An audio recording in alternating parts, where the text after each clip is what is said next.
नमस्कार दोस्तों, कैसे हैं आप लोग।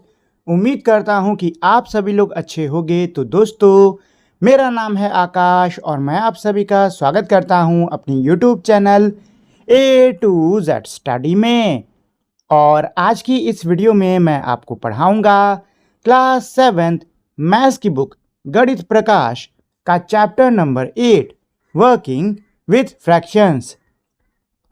तो दोस्तों, इस वीडियो में आगे बढ़ने से पहले मैं आप लोगों से एक छोटी सी रिक्वेस्ट करना चाहूँगा कि अगर आप लोगों ने अभी तक इस वीडियो को लाइक शेयर और मेरे चैनल को सब्सक्राइब नहीं किया है तो प्लीज़ फटाफट से आप लोग इस वीडियो को लाइक शेयर और मेरे चैनल को सब्सक्राइब कर दीजिए ताकि आपको भविष्य में भी ऐसे ही कमाल के वीडियोस मिलते रहें। तो चलिए दोस्तों, बिना ज़्यादा समय बर्बाद किए हुए सीधे हम लोग इस चैप्टर को पढ़ना शुरू करते हैं।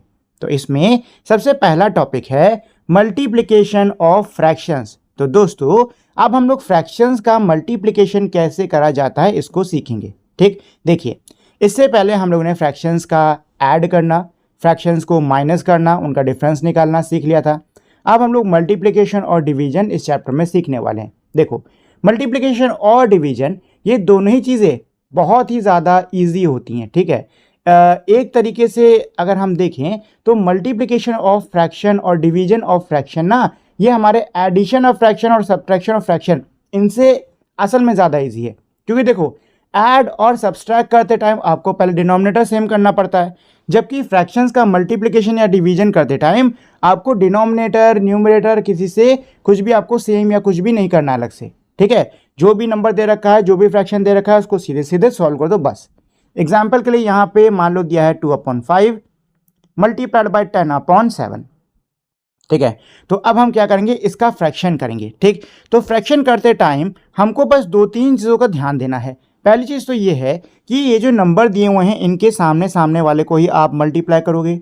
ठीक है, आप क्रॉस में मल्टीप्लाई नहीं कर सकते, आप 2 को 7 से मल्टीप्लाई नहीं कर सकते, 5 को 10 से मल्टीप्लाई नहीं कर सकते। सिर्फ और सिर्फ सामने सामने आप मल्टीप्लाई करोगे, यानी 2 को 10 से मल्टीप्लाई करोगे और 5 को 7 से मल्टीप्लाई करोगे। ठीक है, इसके अलावा मल्टीप्लिकेशन करने से पहले आपको एक चीज़ चेक कर लेनी है कि क्या कुछ है जो कि इसमें कट रहा है। अच्छा, एक और चीज़, जो भी आप डिवीज़न देखोगे ना, वो ऐसे ऊपर नीचे और क्रॉस में भी हो सकती है। ठीक है, एग्जाम्पल के लिए इसी वाले को देख लो। अब ये बताओ, क्या 2 और 5 सेम टेबल में जाएंगे? नहीं जाएंगे। 10 और 7 क्या ये सेम टेबल में जा सकते हैं? नहीं जाएंगे। 2 और 7 क्या ये सेम टेबल में जाएंगे? नहीं जाएंगे। लेकिन दोस्तों, मुझे दिख रहा है 5 और 10 ये दोनों सेम टेबल में जाते हैं। वो होती है मेरी क्या, 5 की। 5 1 ज़ा 5 और 5 2 ज़ा 10। ठीक है दोस्तों, अब इसके अलावा और कोई नंबर नहीं कट रहा है तो अब मैं सीधे से मल्टीप्लाई कर दूंगा। तो 2 2 ज़ा कितना होता है दोस्तों, 4, और 1 7 ज़ा कितना होता है, 7। तो आंसर आ गया आपका 4/7। ठीक है दोस्तों, ये हो गया इसका आंसर। आंसर कितना आ गया, 4/7। ठीक है, तो देखिए, फ्रैक्शन में मल्टीप्लिकेशन करते टाइम आपको दो तीन चीज़ें ध्यान में रखनी है। पहली चीज़ कि जो भी मल्टीप्लिकेशन है वो आपका सीधे सीधे होगा। ठीक है, कभी भी क्रॉस में आपको मल्टीप्लिकेशन नहीं करना है, अगर आप करने लग गए तो गलत हो जाएगा। इसके अलावा मल्टीप्लिकेशन करने से पहले हमेशा चेक कर लीजिए क्या कोई नंबर मेरा कट रहा है कि नहीं कट रहा है। ठीक है, कोई भी नंबर ऊपर नीचे देख लो या क्रॉस में देख लो कि कोई नंबर कट रहा है कि नहीं कट रहा है। अगर काट रहा हो तो काट के आप उसको उसके सिंप्लीफाइड रूप में आप सिंप्लीफाइड फॉर्म में आप उसको बना दीजिए और फिर आप मल्टीप्लाई कर दीजिए। ठीक है, अच्छा, मान लो कि अगर ऐसा मेरा दिया है 3 मल्टीप्लाइड बाय 2/7। अब यहाँ 3 के नीचे तो कुछ दिया नहीं है, तो अब हम क्या करेंगे, तो परेशान होने की ज़रूरत नहीं है दोस्तों। लाइन खींच के हम अपने आप से यहाँ पे 1 मान लेंगे और फिर से वही आपका देख लो, क्रॉस में ऊपर नीचे कहीं डिवाइड हो रहा है क्या? कुछ नहीं हो रहा है, तो सीधे सीधे मल्टीप्लाई कर दीजिए। तो ये आपका हो गया 3 2 ज़ा 6 और 7 1 ज़ा 7। ठीक है, ये हो गया इसका आंसर। ठीक है ना दोस्तों, चलिए तो हम लोग अब इस चैप्टर को पढ़ना शुरू करते हैं। Aaron walks 3 kilometres in 1 hour, how far can he walk in 5 hours. क्या कह रहे हैं कि जो एरन है वो 1 घंटे में 3 किलोमीटर चल रहा है, तो ये बताइए 5 घंटे में कितने किलोमीटर चलेगा। तो दोस्तों देखो, एरन 1 घंटे में 3 किलोमीटर चल रहा है, आपको निकालना है 5 घंटे में कितना किलोमीटर चलेगा। तो बस आप सीधे इसको मल्टीप्लाई कर दीजिए। तो 3 5 ज़ा कितना हो जाएगा दोस्तों, 15। आंसर आ गया 15 किलोमीटर्स, यानी कि 5 आवर्स में वो 15 किलोमीटर चलेगा। ठीक, अच्छा देखो, इसको ना आप एक और तरीके से कर सकते थे कि भाई पहले घंटे में वो 3 किलोमीटर चला, ठीक है, फिर दूसरे घंटे में 3 किलोमीटर चला, ठीक है, फिर तीसरे घंटे में 3 किलोमीटर चला, फिर चौथे घंटे में 3 किलोमीटर चला और फिर पाँचवें घंटे में 3 किलोमीटर चला। तो 3, 3, 6, 3, 9, 3, 12, 3, 15, ठीक है। यहाँ पे भी आंसर आपको क्या आ रहा है, 15 किलोमीटर आ रहा है, ठीक है ना। अच्छा, ये तरीका हम क्यों नहीं आजमा रहे, ये ऐड वाला तरीका क्यों नहीं आजमा रहे हैं, क्योंकि देखो दोस्तों, अभी तो यहाँ पे 5 घंटा है। क्या होता अगर यहाँ पे 50 घंटा होता, क्या होता अगर यहाँ पे 50 घंटे होते, तो क्या 50 बार आप 3 को लिख के ऐड करोगे क्या, नहीं ना। तो इस कंडीशन में आप क्या करोगे, इस कंडीशन में आप सीधे 50 मल्टीप्लाइड बाय 3 कर दोगे और आंसर आपका वही आ जाएगा, 3 5 जा 15 और एक 0 तो ये आ गया 0, यानी 50 घंटे में वो 150 किलोमीटर चलेगा, ठीक है ना, ठीक है ना दोस्तों। चलिए आगे बढ़ते हैं इसमें। तो इसमें सेकंड क्वेश्चन क्या कह रहा है, Aaron's pet turtles walk at much slower pace. जो एरन का पेट है, जो पेट टर्टल्स है, मतलब उसका जो पेट कछुआ है, वो बहुत ही धीरे चलता है। It can walk only 1/4 kilometre in an hour. वो 1 घंटे में 1/4 किलोमीटर ही चल पाता है। How far can he walk in 3 hours. बताइए 3 घंटों में वो कितना चलेगा। तो दोस्तों देखो, 1 घंटे में वो कितना चल रहा है, 1/4 चल रहा है, ठीक है। आपको 3 किलोमीटर का निकालना है, तो सीधे सीधे आप इसको 3 से मल्टीप्लाई कर लीजिए, ठीक है ना दोस्तों। तो देखो 3 1 जा 3 और यहाँ कुछ नहीं तो 1 मान लो, 4 1 जा 4। आंसर आ गया आपका 3/4 किलोमीटर्स। कितना आ गया दोस्तों, 3/4 किलोमीटर्स, ठीक है। अच्छा, अगर आपसे कहा जाए कि इसको मीटर लीटर में निकालो तो निकाल सकते हो। यहाँ पे क्या किया जा रहा है, 1/4 यानी 1 किलोमीटर के 4 हिस्से करे जाए कि नहीं करे जा रहे हैं। तो 1 किलोमीटर में कितना होता है दोस्तों, 1000 मीटर होता है। इसके 4 हिस्से करोगे, आंसर आ जाएगा 250, यानी एक हिस्से में 250 मीटर है, ठीक है। अब यहाँ पे उसने कितने 3 हिस्से चले हैं, तो 250 को 3 से मल्टीप्लाई करोगे, आंसर आएगा 750 मीटर, ठीक है। मतलब वो 750, ये जो है ना 3/4 किलोमीटर, ये 750 मीटर के बराबर है, ठीक। वैसे निकालने की ज़रूरत नहीं थी, ये तो ऐसे ही मैं एक तरीके से आपको कह सकते हो रिवीजन करवा था, यूनिट चेंज करने का, नहीं तो आपका फाइनल आंसर जो है वो यही रहेगा, ठीक है। चलिए, तो आप देख सकते हैं कि यहाँ पे सेम वही चीज़ करी गई है, ठीक है। नेक्स्ट क्वेश्चन क्या कह रहा है, we saw that Aaron can walk 3 kilometres in 1 hour. हमने देखा कि जो एरन है वो 3 किलोमीटर चल रहा है 1 घंटे में।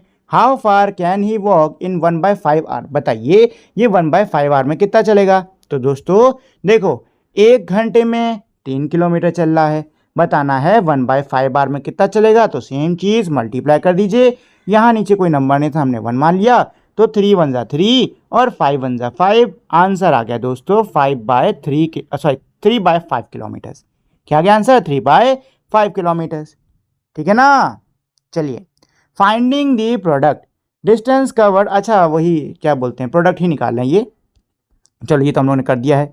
अगला क्वेश्चन क्या कह रहा है, how far Aaron walk in 2/5 hours. तो देखो दोस्तों, 1 घंटे में वो 3 किलोमीटर चल रहा है, आपको बताना होगा 2/5 आवर्स के बाद में उसने कितना डिस्टेंस कवर करा होगा। तो इसमें भी सेम चीज़ करोगे आप, मल्टीप्लीकेशन। तो 3 2 जा 6 और 5 1 जा 5। यहाँ पे आपका आंसर क्या आ गया, 6/5 किलोमीटर्स, ठीक है। बहुत ईजी है, कोई डिफिकल्टी नहीं है, बहुत ही ईजी है दोस्तों। चलिए, यहाँ पे आप देख सकते हैं कि भाई 6/5 इनका आंसर आया है, ठीक है दोस्तों। चलिए नेक्स्ट इसमें एग्जाम्पल नंबर 1 क्या है, a farmer had 5 grandchildren. एक फार्मर के 5 ग्रैंड चिल्ड्रन हैं। She distributed 2/3 acre of land to each of her grandchildren. उन्होंने अपने हर ग्रैंड चिल्ड्रन को 2/3 एकड़ ऑफ लैंड दी। How much land in all did she give to her grandchildren. उन्होंने कुल कितनी लैंड अपने ग्रैंड चिल्ड्रंस को दी है, ये पता करना है। तो चलो भाई पता कर लेते हैं। तो कितने ग्रैंड चिल्ड्रन है, 5, हर एक को कितनी ज़मीन मिली है, 2/3। तो अगर आप इन दोनों को मल्टीप्लाई कर देते हो तो इन्होंने कितनी ज़मीन बांटी है ये पता चल जाएगा, ठीक है। चलो मल्टीप्लाई कर लेते हैं। तो फ्रैक्शन में मल्टीप्लाई करते समय हमेशा देख लिया करो कि ऊपर नीचे या फिर क्रॉस में कहीं कुछ कट तो नहीं रहा। तो दोस्तों मुझे साफ दिख रहा है कि नहीं, इसमें भाई कुछ भी नहीं कटने वाला, क्योंकि 3 5 कहाँ कटेगा, 1 2 नहीं कटेगा। तो इसी से मल्टीप्लाई कर दो। तो 5 2 जा दोस्तों होता है 10 और 3 1 जा होता है 3। आंसर आ गया आपका 10/3, ठीक है। चलिए नेक्स्ट क्वेश्चन पर चलते हैं, एग्जाम्पल नंबर 2 पर। तो एग्जाम्पल 2 दोस्तों क्या कह रहा है, 1 hour of internet time cost 8 rupees. यानी 1 घंटे इंटरनेट की कीमत है 8 रुपया। How much will 1/4 hour of internet time cost. बताइए 1/4 घंटे की इंटरनेट कॉस्ट कितनी होगी। तो चलो निकाल लेते हैं दोस्तों। 1 घंटे का है 8 रुपया, मुझे निकालना है 1/4, तो इसको अगर मैं इससे मल्टीप्लाई कर देता हूँ तो आंसर आ जाएगा। लेकिन यहाँ पे देखो ज़रा कि ये जो मेरी वैल्यू है दोस्तों ये दी है मिक्स फ्रैक्शन में, ठीक है। कभी भी अगर आपको मिक्स फ्रैक्शन में ऐसे वैल्यू दिख जाए तो सबसे पहले हम क्या करते हैं, इसको बनाते हैं इम्प्रॉपर फ्रैक्शन में, ठीक है। इसको हम इम्प्रॉपर फ्रैक्शन में बदलेंगे और बदलने का तरीका क्या होता है, ये जो मेरा डिनोमिनेटर है इसको आप होल से मल्टीप्लाई करके जो न्यूमरेटर है उससे ऐड कर दीजिए, ठीक है। तो 4 है मेरा डिनोमिनेटर, मल्टीप्लाई कर दो होल से जो कि है मेरा 1, और ऐड कर दो न्यूमरेटर से जो कि इसमें भी है मेरा 1, और अपॉन में आपका जो डिनोमिनेटर है वो रहेगा, तो हो गया 4, ठीक है। तो 4 1 जा 4 और 4 में 1 जोड़ दोगे हो जाएगा 5/4। कितना हो गया दोस्तों, 5/4, ठीक है। अब हमको यहाँ पे इसकी जगह पे ये वाली वैल्यू यूज़ करनी है, तो चलो इसको फिर से कर लेते हैं। तो 8 मल्टीप्लाइड बाय 5/4, मल्टीप्लाई करने से पहले फिर से देख लेते हैं कि क्या ऊपर नीचे या क्रॉस में कुछ डिवाइड तो नहीं हो रहा। तो दोस्तों मैं यहाँ पे क्लियरली देख पा रहा हूँ कि 4 और 8 दोनों सेम टेबल में आते हैं, ठीक है। 4 की टेबल में 4 1 जा 4 और 4 की टेबल में 4 2 जा क्या होता है दोस्तों, 8 होता है। तो ये मैंने इसको काट लिया, ठीक है। अब काटने के बाद में देख लो क्या और कुछ कट रहा है, नहीं कट रहा है ना, तो मल्टीप्लाई कर दो सीधे सीधे। तो 2 5 जा होता है 10 और 1 1 जा होता है दोस्तों 1, ठीक है। और यहाँ पे आपका आंसर क्या आ जाएगा, 10 आ जाएगा। कितना आ गया दोस्तों, 10 रुपीज़। कितना आ गया, 10 रुपीज़, ठीक है दोस्तों। चलिए तो आगे है इसमें, अब figure it out. Figure it out का क्वेश्चन 1 क्या है, Tenzin drinks 1/2 glass of milk every day. Tenzin जो है वो रोज 1/2, जिसको आप हाफ भी कह सकते हो, तो 1/2 ग्लास जो है वो दूध पी रहा है। How many glasses of milk does he drink in a week. बताइए एक हफ्ते में वो कितने ग्लास दूध पिएगा। How many glasses of milk did he drink in the month of January. बताइए जनवरी के महीने में उसने कितने ग्लास दूध पिया होगा। तो चलो पहले एक हफ्ते का निकाल लेते हैं। तो रोज ये पी रहा है 1/2, कितने ग्लास दूध पी रहा है, 1/2 ग्लास दूध पी रहा है। और एक हफ्ते का निकालना है, हफ्ते में होते हैं दोस्तों 7 दिन, तो इसको 7 से मल्टीप्लाई कर लेंगे। मल्टीप्लाई करने से पहले देख लो क्या ऊपर नीचे या क्रॉस में कुछ डिवाइड तो नहीं हो रहा है, नहीं हो रहा है जी। अब मल्टीप्लाई कर लो, तो 7 1 जा 7 और आपका ये हो गया 2, ठीक है। तो एक वीक के अंदर ये 7/2 इतने ग्लास मिल्क पिएगा, ठीक। अब चलो पता कर लेते हैं कि जनवरी के महीने में इसने कितने ग्लास दूध पिया है। तो जनवरी का महीना होता है दोस्तों 31 डेज़ का। कितने का होता है, 31 डेज़ का। और फिर से भाई वो रोज़ वही तो 1/2 ग्लास दूध पी रहा है कि नहीं पी रहा है। फिर से आप देख लीजिए क्या ऊपर नीचे क्रॉस में कुछ डिवाइड तो नहीं हो रहा है, नहीं दोस्तों कुछ भी डिवाइड नहीं हो रहा है। तो आप मल्टीप्लाई कर दो सीधे सीधे, 31 1 जा 31 और ये आपका 2, ठीक है। तो वो जनवरी के महीने में 31/2 ग्लास दूध पिएगा, ठीक है ना दोस्तों। तो ये हो गया इसका आंसर। चलिए नेक्स्ट इसमें क्वेश्चन नंबर 2 क्या कह रहा है, a team of workers can make 1 kilometre of water canal in 8 days. Workers यानी कारीगरों की एक टीम है जो कि 1 किलोमीटर वाटर कैनल को बना रहे हैं 8 दिन में, ठीक है। मतलब उनको 8 दिन लग रहा है 1 किलोमीटर वाटर कैनल बनाने में। सो इन 1 day the team can make खाली किलोमीटर्स ऑफ वाटर कैनल। तो एक दिन में वो कितना बनाएंगे। तो दोस्तों देखो टोटल कितने दिन लग रहे हैं, ये बताओ टोटल कितने दिन लग रहे हैं, 8 दिन लग रहे हैं, ठीक है। और एक दिन में कितना बनेगा, तो भाई सीधी सी बात है, अगर टोटल 8 दिन लग रहे हैं तो एक दिन में 1/8 ही तो काम हो पाएगा कि नहीं हो पाएगा। 2 दिन में आपका 2/8 हो जाएगा, 3 दिन में आपका 3/8 हो जाएगा, ऐसे ही सो फोर सो ऑन, ठीक है। चलो तो यहाँ पे बस एक पहले दिन का आपको लिखना, तो 1/8 लिख लो, ठीक है। आगे क्या इसमें, if they work 5 days a week, अगर वो हफ्ते में 5 दिन काम कर रहे हैं, दे कैन मेक खाली जगह kilometre of water canal in a week. तो हफ्ते में कितना वाटर कैनल बना लेंगे। तो क्या है भाई, एक दिन में 1/8 काम हो रहा है, 5 दिन में कितना होगा, तो मल्टीप्लाई कर लो। कुछ कट रहा है देखो ऊपर नीचे क्रॉस में देख लो कुछ कट रहा है, नहीं कट रहा है। तो 5 1 जा 5 अपॉन में 8, तो इतना काम होगा, ठीक है ना। इतना किलोमीटर कैनल बन जाएगा, बस खत्म कहानी है, इसका आंसर है। नेक्स्ट इसमें क्वेश्चन नंबर 3 क्या कह रहा है question 3, Manju and 2 of her neighbours buy 5 litre of oil every week and share it equally among 3 families. Manju और उसके 2 और पड़ोसी हर हफ्ता 5 लीटर तेल लेते हैं और इस तेल को 3 परिवारों में बराबर बराबर बांट दिया जाता है। How much oil does each family get in a week. हफ्ते में बताओ हर परिवार को कितना तेल मिलता है। तो दोस्तों सबसे पहले इसको निकालने के लिए कि हर परिवार को कितना मिल रहा है, सबसे पहले इसको निकालने के लिए ये देख लो कि क्वेश्चन के अंदर जो टोटल क्वांटिटी है मेरी 5 लीटर की, इसको कितने हिस्सों में बांटा जा रहा है, क्योंकि जितने हिस्सों में बांटा जाता है, जितने टोटल पार्ट्स होते हैं वो मेरे डिनोमिनेटर होते हैं, ठीक है ना।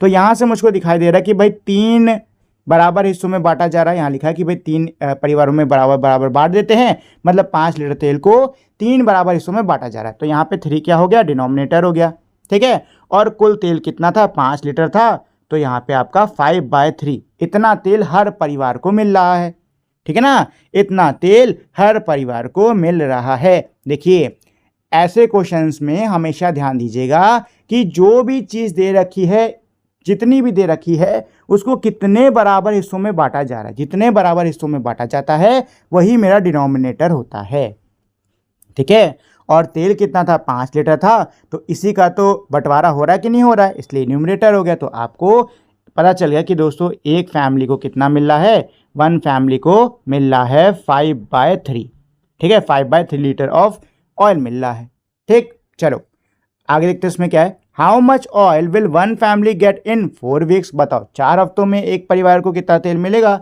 तो दोस्तों एक हफ्ते में एक परिवार को 5/3 लीटर मिल रहा था, तो 4 हफ्तों में निकालना है तो भाई इसको सीधे 4 से कर दो गुणा, ठीक है।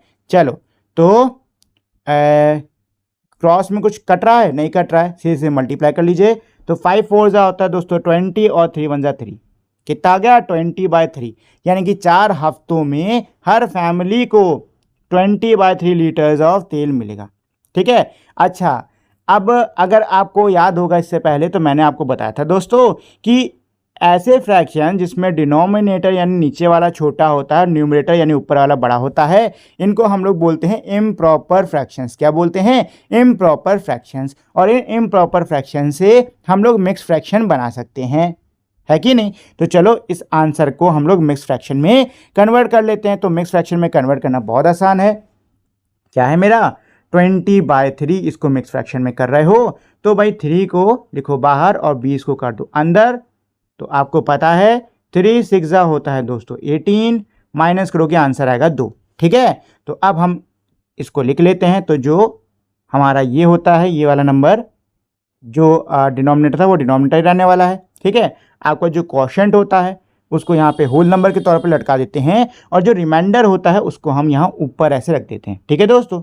तो ये आ गया इसका आंसर, ठीक। ये दोनों ही इसके क्या है, आंसर हैं, ठीक है ना। चलिए आगे चलते हैं क्वेश्चन नंबर 4 पर। तो क्वेश्चन 4 क्या कह रहा है, क्वेश्चन 4 है Safia saw the moon setting on Monday at 10 PM। Safia ने देखा कि जो चांद है वो मंडे को क्या है 10 PM पर सेट हो रहा है। Her mother who is a scientist told her that every day the moon sets 5/6 hours later than the previous day. इसकी माँ जो कि साइंटिस्ट थी उन्होंने बताया कि हर दिन जो चांद होता है वो पिछले दिन से यानी पहले वाले दिन से 5/6 आवर्स पहले सेट हो जाता है। How many hours after 10 PM will the moon set on Thursday. तो बताओ थर्सडे पर जो मून है वो कितने आवर्स बाद सेट होगा। तो देखो रोज 5/6 आवर्स सेट हो रहा है, ठीक है ना। और मंडे से लेकर थर्सडे तक कितने दिन हो जाएंगे, मंडे ट्यूसडे 1 दिन, ट्यूसडे से वेडनेसडे 2 दिन, वेडनेसडे से थर्सडे 3 दिन। तो आपको क्या करना है 5/6 मल्टीप्लाइड बाय 3 कर देना है।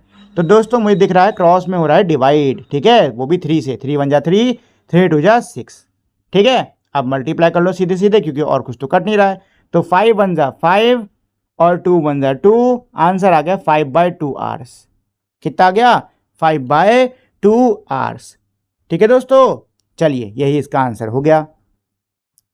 चलो दोस्तों, तो चलते हैं सीधे हम लोग क्वेश्चन नंबर 5 पर। तो क्वेश्चन 5 क्या कह रहा है, multiply and then convert it into a mix fraction. हमें इनको मल्टीप्लाई करना होगा और फिर मिक्स फ्रैक्शन में कन्वर्ट करना होगा। तो चलो भाई करना शुरू करते हैं। तो सबसे पहले है मेरा 7 मल्टीप्लाई बाय 3/5।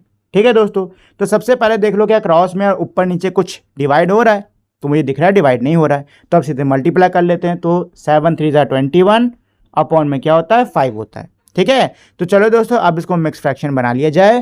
तो 5 को रखो बाहर, 21 को रखो अंदर। अच्छा, 5 की टेबल तब तक पढ़ो जब तक आंसर 21 के बराबर या कम ना आ जाए। तो 5 4 जा क्या होता है दोस्तों 20 होता है। ठीक है, एक बचा। चलो अब इसको मिक्स फ्रैक्शन में लिख लेते हैं। तो जो मेरा डिनोमिनेटर है वो डिनोमिनेटर रहने वाला है, जो क्वोशंट है उसको यहाँ पे लटका लीजिए और जो रिमाइंडर यानी कि शेष बच रहा है उसको आप ऊपर डाल दीजिए। तो ये हो गया इसका आंसर। ठीक है, चलो बी वाले पे चलते हैं दोस्तों। तो बी में मेरा क्या है 4 मल्टीप्लाइड बाय 1/3।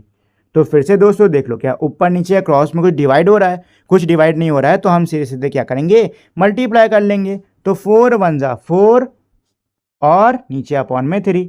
ठीक है, चलो इसको मिक्स फ्रैक्शन में बदल लेते हैं। तो आपका 3 बाहर हो जाएगा, 4 अंदर हो जाएगा। अब 3 का पहाड़ा तब तक पढ़ो जब तक आंसर 4 के बराबर या 4 से कम नहीं आ जाता। तो आपको पता है 3 1 जा 3 होता है, बचा 1 माइनस करने पे।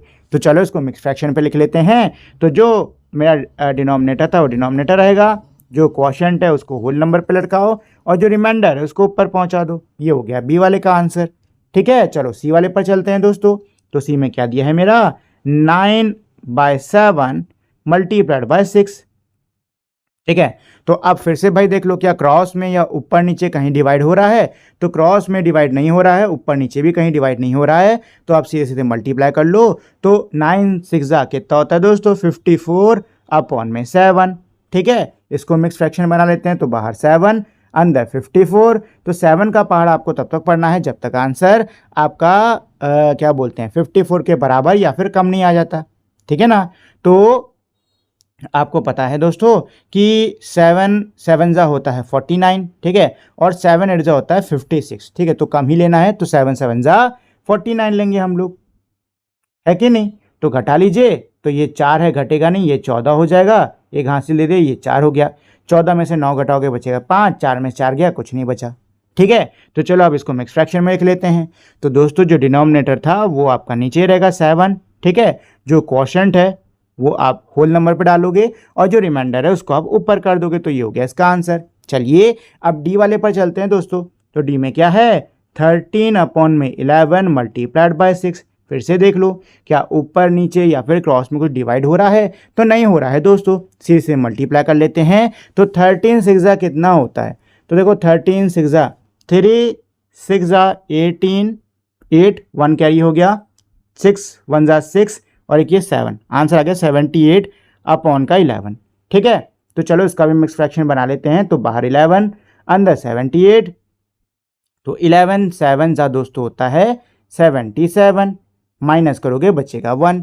ठीक है, तो चलो इसका भी मिक्स फ्रैक्शन बना लेते हैं। तो डिनोमिनेटर 11 मेरा नीचे रहेगा, क्वोशंट 7 मेरा यहाँ लटकेगा और 1 जो रिमाइंडर है उसको आप ऊपर भेज दोगे। तो ये हो गया इसका आंसर। ठीक है दोस्तों, चलिए so far we have learned multiplication of whole numbers with a fraction। क्या कह रहा है कि अभी तक हम लोगों ने क्या पढ़ा कि भाई मल्टीप्लिकेशन होल नंबर का फ्रैक्शन के साथ में, इसको हम लोग ने पढ़ा। And a fraction with a whole number, और फ्रैक्शन का मल्टीप्लिकेशन होल नंबर के साथ में देखा। What happens when both numbers in the multiplication are fractions. क्या होगा अगर दोनों ही नंबर जिनको हम गुणा कर रहे हैं दोनों के दोनों फ्रैक्शंस हैं, तो कुछ नहीं होगा भाई, ऊपर बता चुका हूं क्या होगा, वही चीज़ होनी है। ठीक है, चलो तो यहाँ पे अगला टॉपिक यही है आपका मल्टीप्लिकेशन मल्टीप्लाइंग टू फ्रैक्शंस। तो दोस्तों अब हम लोग दो फ्रैक्शंस को मल्टीप्लाई करेंगे। ठीक है, तो चलो सीधे सबको स्किप करके ना सीधे इसके क्वेश्चंस पे चलते हैं। ठीक है, क्योंकि देखो इसको करना बहुत ज़्यादा आसान है, मैंने आपको ऊपर थोड़ा समझाया था। ठीक है, फाइंड दी फॉलोइंग प्रोडक्ट्स, आपको क्या करना होगा इनका प्रोडक्ट निकालना होगा।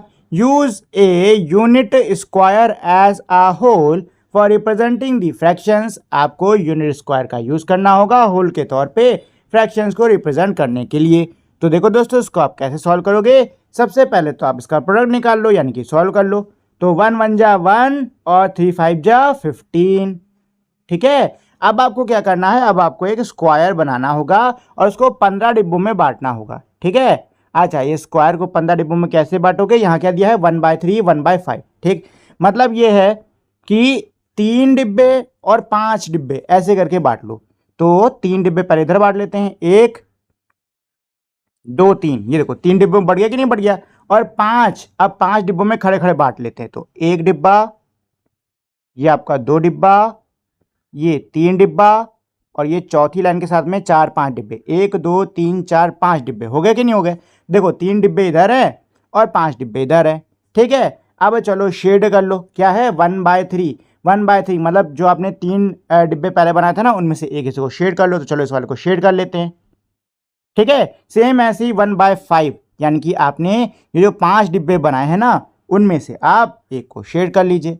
तो 5 में एक को इस वाले को शेड कर लो।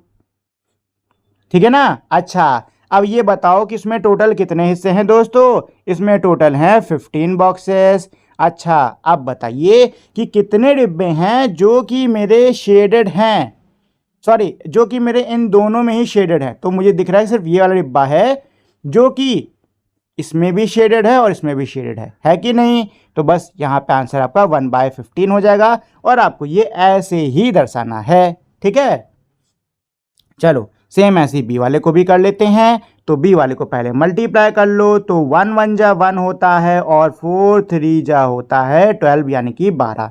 तो अब हमको क्या करना होगा, एक स्क्वायर बनाना है और इसको 12 डिब्बे में बांटना है। कैसे, 4 डिब्बे 3 डिब्बे। ठीक है, 4 डिब्बे 3 डिब्बे ऐसे करके बांटेंगे। तो चलो पहले 4 डिब्बे में बांट लेते हैं। तो 1 2 3, तो 1 2 3 4 डिब्बे ये हो गए, और 3 में और बांट लो। तो 1 2 और ये हो गया 3। ठीक है, अब 4/1 को आप शेड कर लो। तो 4/1 यानी कि 4 में के एक हिस्से को शेड कर लो, तो ये हो गया। ठीक, और अब इसमें क्या कह रहे हैं कि आपको 1/3 शेड करना है। तो 3 में के किसी भी एक हिस्से को, चलो बीच वाले को शेड कर लेते हैं। तो ये हो गया। ठीक है, तो अब बताओ टोटल कितने हिस्से हैं, यहाँ पे 12 हिस्से हैं। कौन सा बॉक्स है जो कि मेरा दोनों में ही शेड है, तो वो है आपका 1। तो यहाँ पे 1/12 हो गया, जो कि इसका क्या था, आंसर भी था। ठीक है, सेम ऐसे ही हमको सी और डी भी करना है। चलो मैं ऐसे सॉल्व करा दे रहा हूँ, बॉक्सेस आप खुद से बना लेना। ठीक, चलो तो 1 1 जा दोस्तों क्या होता है 1 होता है, और 5 2 जा क्या होता है 10 होता है। ठीक है, ऐसे ही 1 1 जा आपका 1 होता है और 6 5 जा क्या होता है 30 होता है। ठीक, इसको आप यूनिट स्क्वायर करके इसको भी बना लेना। Now find 1/12 multiplied by 1/18। अब आपको 1/12 मल्टीप्लाइड बाय 1/18 पता करना है। तो दोस्तों फिर से कर लो, 1 1 जा 1 हो जाएगा, और 12 को 18 से मल्टीप्लाई करोगे तो कितना आएगा, देखो 12 10 जा 120 और 20 जा 240। 240 में से 24 घटा लेते हैं, तो 240 में 20 घटाओगे 220, 220 में से 4 घटा लोगे 216, कितना आ गया 216। ठीक है, तो ये आ गया इसका आंसर 216। ठीक, चलो इस सब को सीधे स्किप करते हैं, सीधे नेक्स्ट क्वेश्चन पर आते हैं 2 वाले पर। क्या है, फाइंड दी फॉलोइंग प्रोडक्ट, इनका प्रोडक्ट निकालना है। Use a unit square as a whole for representing the fractions and carrying out the operation. फिर से हम लोग को यहाँ पे यूनिट स्क्वायर को होल के तरीके से यूज करके ये जो फ्रैक्शंस हैं इनको दिखाना होगा उसमें। ठीक है, चलो करना स्टार्ट करते हैं। तो भाई 2 4 जा 8 और 3 5 जा 15। अब आपको बनाना है स्क्वायर जो कि 15 डब्बों का हो। ठीक है, और यहाँ दिया है 3, यहाँ दिया है 5, मतलब 3 और 5 ऐसे हिस्सों में बांटना है। तो चलो बांटना शुरू करते हैं। पहले इसको 3 हिस्सों में बांट लेते हैं। तो 1 1 2 3 बढ़ गया, अब 5 में बांट लेते हैं। तो 1 2 3 4, 1 2 3 4 5, 5 हिस्सों में बढ़ गया। चलो तो 2/3 है, मतलब 3 में के 2 हिस्से को शेड करना है, तो कर देते हैं। तो 3 में का 2 हिस्सा यानी कि ये पूरा, 3 में का 2 हिस्सा ये पूरा हो जाएगा शेड। ठीक है, कर दिया। चलिए अब आगे क्या है, 4/5 यानी 5 में के 4 हिस्से। तो 5 हिस्से मेरे ये हैं टोटल, इनमें के 4 हिस्से कोई भी शेड कर दो। तो चलो कर देते हैं। तो एक हिस्सा आपका ये हो गया, दूसरा ये हो गया, तीसरा ये हो गया, चौथा ये हो गया। ठीक है, अब बताओ कितने डिब्बे हैं जो कि दोनों में ही आ रहे हैं। तो ये आ रहा है, ये आ रहा है, ठीक है। तो कितने हो गए ये, 1 2 3 4 5 6 7 8, ठीक है। तो ये लो आंसर कितना आ रहा है, 8/15। ये आप देख सकते हो इस पे है कि नहीं है, ठीक है। चलो ऐसे बी वाले को भी कर लेते हैं। तो क्या है, 2 1 जा 2 और 4, एक सेकंड रुको दोस्तों ज़रा, देखो यहाँ पर आप देख सकते हो कि 2 और 4 ना कट रहे हैं, ठीक है। तो काट लेते हैं इनको पहले ही। तो 2 1 जा 2 हो जाएगा और 2 2 जा 4 हो जाएगा। अब मल्टीप्लाई कर लेते हैं दोस्तों। तो 1 1 जा 1 और 2 3 जा 6, ठीक है ना। कितना हो गया, 2 3 जा 6, ठीक। अच्छा, अब यहाँ पे ना आपको बॉक्स बनाने में थोड़ी दिक्कत होगी। हालांकि आपको डिवाइड तो ऐसे ही करना है, लेकिन यहाँ पे ना यूनिट स्क्वायर बनाने में दिक्कत होगी। तो एक काम करो, यहाँ पे सिर्फ यहाँ पे इस क्वेश्चन में आप मत काटो, बस सीधे सीधे मल्टीप्लाई कर दो, ठीक है। तो 2 1 जा 2 और 4 3 जा 12, ठीक है। मतलब आपको क्या करना है, बॉक्स तैयार करना है, ठीक है। ऐसे बॉक्स तैयार करना है, इसको 4 और 3 हिस्सों में बांटना है। तो 1 2 3 लाइनें यहाँ पर, 1 2 लाइनें यहाँ पर। तो ये 4 में का 3 हिस्सा हो गया। अब चलो शेड कर लेते हैं। तो 1/4 है, मतलब 4 में का 1, तो 4 में का 1 ये हो गया। और 2/3 है, मतलब 3 में का 2, तो 3 में का 2 आपका ये हो गया, ठीक है। अब बताओ कितने बॉक्सेस जो कि दोनों में आ रहे हैं, 1 2, 2 बॉक्सेस आ रहे कि नहीं आ रहे। तो टोटल है 12 हिस्से और 2 आ रहे हैं, तो ये हो गया। अब आप इसको छोटा कर सकते हो, 1/6 अब कर सकते हो, ठीक है। अब कर सकते हो इसका। चलो ऐसे ही आपको सी और डी भी करना है। तो चलो मैं सीधे आपको सी और डी का आंसर बता देता हूं, आप लोग बाद में बॉक्स बनाते रहना, ठीक। तो देखो 3 1 जा 3 और 5 2 जा 10, ठीक। ऐसे ही 4 3 जा 12 और 6 5 जा 30, वैसे यहाँ पे कट रहा था, बट बॉक्स बनाने के लिए आप मत काटो, ऐसे ही बना लो बॉक्स, उसके बाद में काटना पीटना, ठीक है। चलो जी, तो मल्टीप्लाइंग न्यूमरेटर्स एंड डिनोमिनेटर्स, तो न्यूमरेटर डिनोमिनेटर इसको हम लोग मल्टीप्लाई करेंगे। एक सेकंड रुकिए दोस्तों, सीधे क्वेश्चंस पे ही चलते हैं, ठीक है। क्वेश्चंस पे चलते हैं, लेकिन उससे पहले यहाँ पे है अ पिंच ऑफ हिस्ट्री, ठीक है। इसको पढ़ लेते हैं, उसके बाद में क्वेश्चन पे चलेंगे। In India the process of reducing a fraction to its lowest term known as apavartana is so well known that it find mention even in a non-mathematical work। क्या कह रहे हैं, भारत के अंदर जो ये प्रोसेस होती है, जो ये प्रक्रिया होती है किसी भी फ्रैक्शन को उसके लोवेस्ट टर्म में करने की, ये इतनी इसको बोलते थे अपावर्ताना, ठीक है। और ये इतनी ज़्यादा जानी हुई थी कि जो नॉन मैथमेटिकल वर्क हैं उनमें भी इसका जिक्र मिलता है। आ जैना scholar उमास्वती C 150 CE used it as a simile in a philosophical work। क्या कह रहे कि एक जैन स्कॉलर थे जिनका नाम था उमास्वती, ठीक है। इन्होंने 150 CE में इसका इस्तेमाल एज आ सिमली, सिमली क्या होता है, फिगर ऑफ स्पीच होती है, ठीक है। सिमली के रूप में अपने फिलोसॉफिकल वर्क में इन्होंने इसका इस्तेमाल करा है, ठीक है।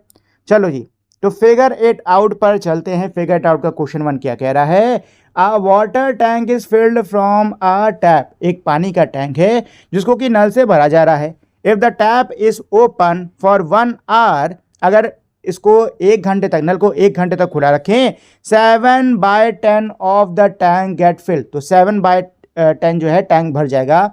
How much of the tank is filled if the tap is open for, बताइए टैंक कितना भरेगा अगर टैप इतने इतने घंटों के लिए खुला है, ठीक है। तो देखो हमको पता है कि भाई 1 घंटे में इतना टैंक भरेगा, ठीक है, हमको पता है। और यहाँ पे अलग अलग घंटे दिए हुए हैं, तो अब हमें कुछ नहीं करना, बस इन घंटों को इससे मल्टीप्लाई कर देना है, ठीक है ना दोस्तों। तो 7 1 जा 7 और 3 10 जा 30, आंसर आ गया 7/30, ठीक है। ये एक का आंसर हो गया।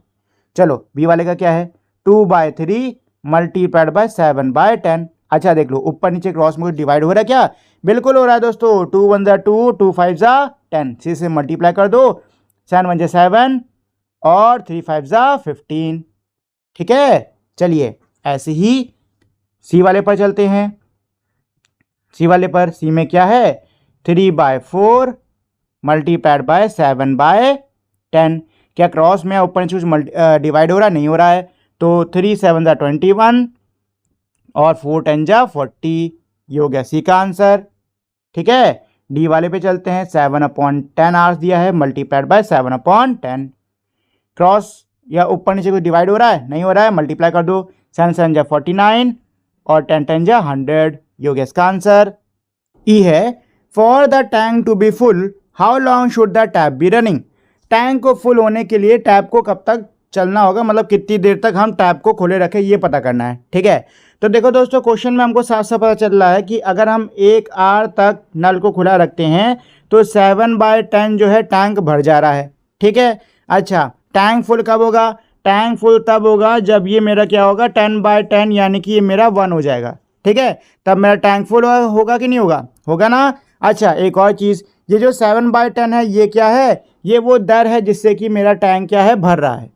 ठीक है, मतलब ये है कि अगर मैं पूरे भरे हुए टैंक को, जो कि मेरा है 1, इसको डिवाइड कर देता हूँ इसके भरने के रेट से, तो क्या मुझे टाइम पता चल जाएगा? बिल्कुल पता चल जाएगा। तो चलो वही करते हैं। तो 1 को डिवाइड कर दीजिए आप इसके रेट से, जो कि है 7/10। तो देखो, जब भी ऐसे डिवाइड होता है ना, डिवाइड का निशान लगा हो तो परेशान मत होना, बस ये जो पीछे का बाद का जो भी नंबर होता है ना, उसका रेसिप्रोकल कर दो, यानी उल्टा कर दो।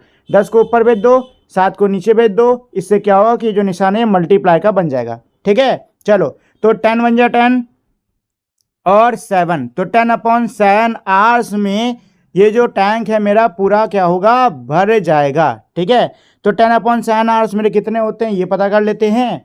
तो 7 10 7 1 जा 7, माइनस करोगे 3 बचेगा। तो यहाँ पर मेरा क्या है, 1 क्वोशंट इधर, 7 इधर, 3 ऊपर। चलो, इसका मतलब ये है कि कंप्लीट यानी पूरे 1 घंटे और 3/7 आवर्स में, यानी 1 होल 3/7 आवर्स में जो ये टैंक है ये कंप्लीटली फिल हो जाएगा, भर जाएगा। ठीक है, 1 घंटे और 3/7 आवर्स में टैंक कंप्लीटली फिल हो जाएगा। ठीक, ये हमको करना था, ये हो गया इसका आंसर। चलो, क्वेश्चन नंबर 2 पे चलते हैं। क्वेश्चन 2 क्या कह रहा है? The government has taken 1/6 of Somu land to build road. सरकार ने सोमू की जमीन का 1/6 हिस्सा ले लिया है, मतलब 1/6 हिस्सा जो है वो ले लिया है। What part of land remain with Somu now? Somu के पास में अब कितनी जमीन बची? तो देखो, 1/6 हिस्सा ले लिया। 1/6 टोटल कितने हिस्से हैं? 6 हिस्से थे, उसमें से एक हिस्सा ले लिया, कितने हिस्से बचे? 5 हिस्से बचे। ठीक है, तो सोमू के पास में 5/6 इतनी जमीन बची है। अच्छा, इसको आप ऐसे भी निकाल सकते थे कि टोटल जमीन कितनी है, 1 है। भाई कंप्लीट जमीन मेरी 1 ही होगी, है कि नहीं? 1/6 सरकार ने ले लिया। अब इसको आप सॉल्व करोगे तो यहाँ पे कुछ भी नहीं है, तो 6 आपका नीचे आ जाएगा। ठीक है, अब 1 6 जा 6 होता है और 6 1 जा 6 होता है। ऐसे ही 6 1 जा 6 और 1 1 जा 1 होता है। ठीक है, तो 6 में से 1 घटाओगे बचेगा 5/6। आंसर क्या आ गया? 5/6 आ गया। ठीक है ना, 5/6 ये आ गया इसका आंसर। ठीक, मतलब सोमू के पास में 5/6 इतनी जमीन बची हुई है। She give half the remaining part of the land to her daughter Krishna. उसने आधा हिस्सा अपनी बेटी कृष्णा को दे दिया। And 1/3 of it to her son Bora, और 1/3 जमीन का 1/3 उसने बोरा को दे दिया, अपने बेटे बोरा को दे दिया। After giving them their share, उनको उनका हिस्सा देने के बाद में she keep the remaining land for herself. बची हुई लैंड उसने खुद के लिए रख ली। A, what part of the original land did Krishna get? Krishna को क्या कितनी की जमीन बची? B, what part of original land did Bora get? Bora को कितनी जमीन मिली?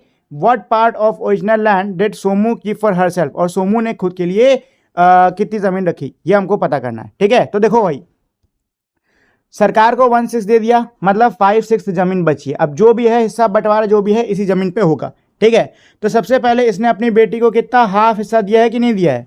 हाफ हिस्सा दिया है, तो चलो इसका हाफ कर लेते हैं। तो 5 1 जा 5 और 6 2 जा कितना होता है? 12। तो इतना हिस्सा इसने अपनी बेटी कृष्णा को दे दिया। ठीक है, अच्छा 1/3 अपने लड़के को भी दिया है बोरा को, तो 1/3 भी कर लो उसका। तो 5 1 जा 5 और 6 3 जा कितना होता है? 18। मतलब उसने कृष्णा को 5/12 लैंड दे दी है और बोरा को उसने 5/18 इतनी लैंड दे दी है। अब इसके पास कितनी बची है ये निकालना है। तो ये निकालने के लिए अगर इन दोनों को जो ज़मीन दी गई है इसको जोड़कर मैं जो ज़मीन के पास बची थी 5/6 उससे माइनस कर देता हूँ तो मुझे पता चल जाएगा रिमेनिंग पार्ट कितना है, और वही है इसके पास में, सोमू के पास में। तो चलो अब हम लोग यही करेंगे, 5/6 को माइनस करेंगे किससे, 5/12 प्लस 5/18 से। ठीक, तो चलो भाई इसको सॉल्व करना शुरू करते हैं। तो दोस्तों जब भी हमें ऐड या माइनस कुछ भी करना होता है सबसे पहले हम लोग क्या करते हैं, डिनोमिनेटर को सेम करते हैं। तो यहाँ पे डिनोमिनेटर सेम नहीं है, इसको सेम करेंगे। सेम कैसे करते हैं, जो भी डिनोमिनेटर दिया होता है उसका एलसीएम ले लेते हैं। ठीक है, वैसे तो हमें इन तीनों को ही सेम करना पड़ेगा, चलो तीनों का ही एलसीएम लेते हैं। तो आप यहाँ पे एलसीएम लोगे 6, 12 और 18 का। तो 6, 12 और 18 इनका जब आप एलसीएम लोगे तो आपका आंसर आएगा 36। कितना आएगा दोस्तों, 36। ठीक है, कितना आंसर आएगा 36, यानी कि 36। ठीक है, तो देखो ये 18 था। ठीक है, 18 से 36 हो रहा है, तो 18 से 36, 18 2 जा 36 होता है।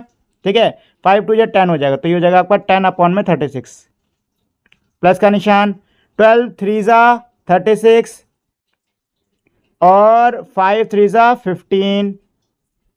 ठीक है, 6 5 जा 36, सॉरी 6 6 जा 36, 6 6 जा 36 और 6 5 जा 30। ठीक, चलो तो अब डिनोमिनेटर सेम हो गए कि नहीं हो गए, सॉल्व कर लेते हैं। तो 36 कॉमन ले लोगे, कितना बचेगा यहाँ पे, देखो कितना बचा, यहाँ एक तो जगह भी नहीं बची है। कितना था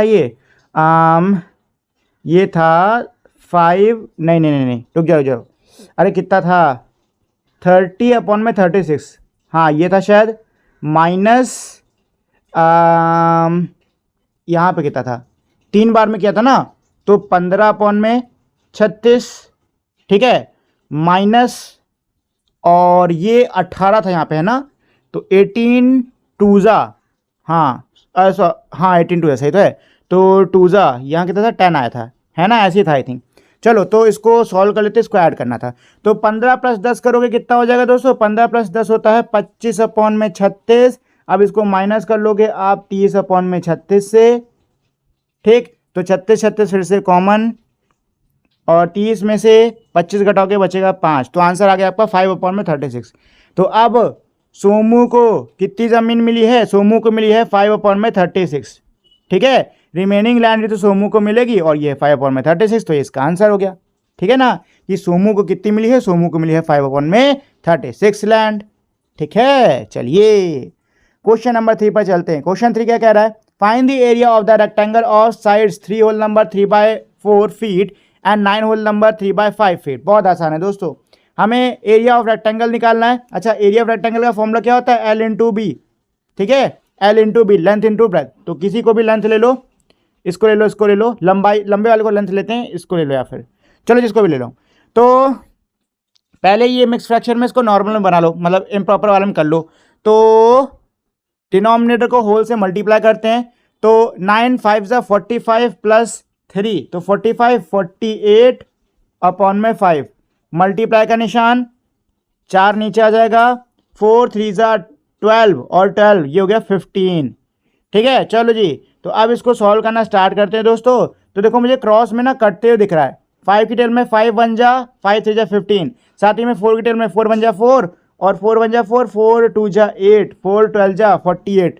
क्या और कुछ कट रहा है, नहीं कट रहा है दोस्तों। तो चलो मल्टीप्लाई कर लेते हैं, तो 12 3 जा कितना होता है 36, और ये आपका 1, यानी कि आंसर कितना आ गया दोस्तों 36 फीट्स आ गया। ठीक है, चलो ये हो गया आपके थर्ड वाले का आंसर। ठीक, ये हो गया आपके थर्ड वाले का आंसर।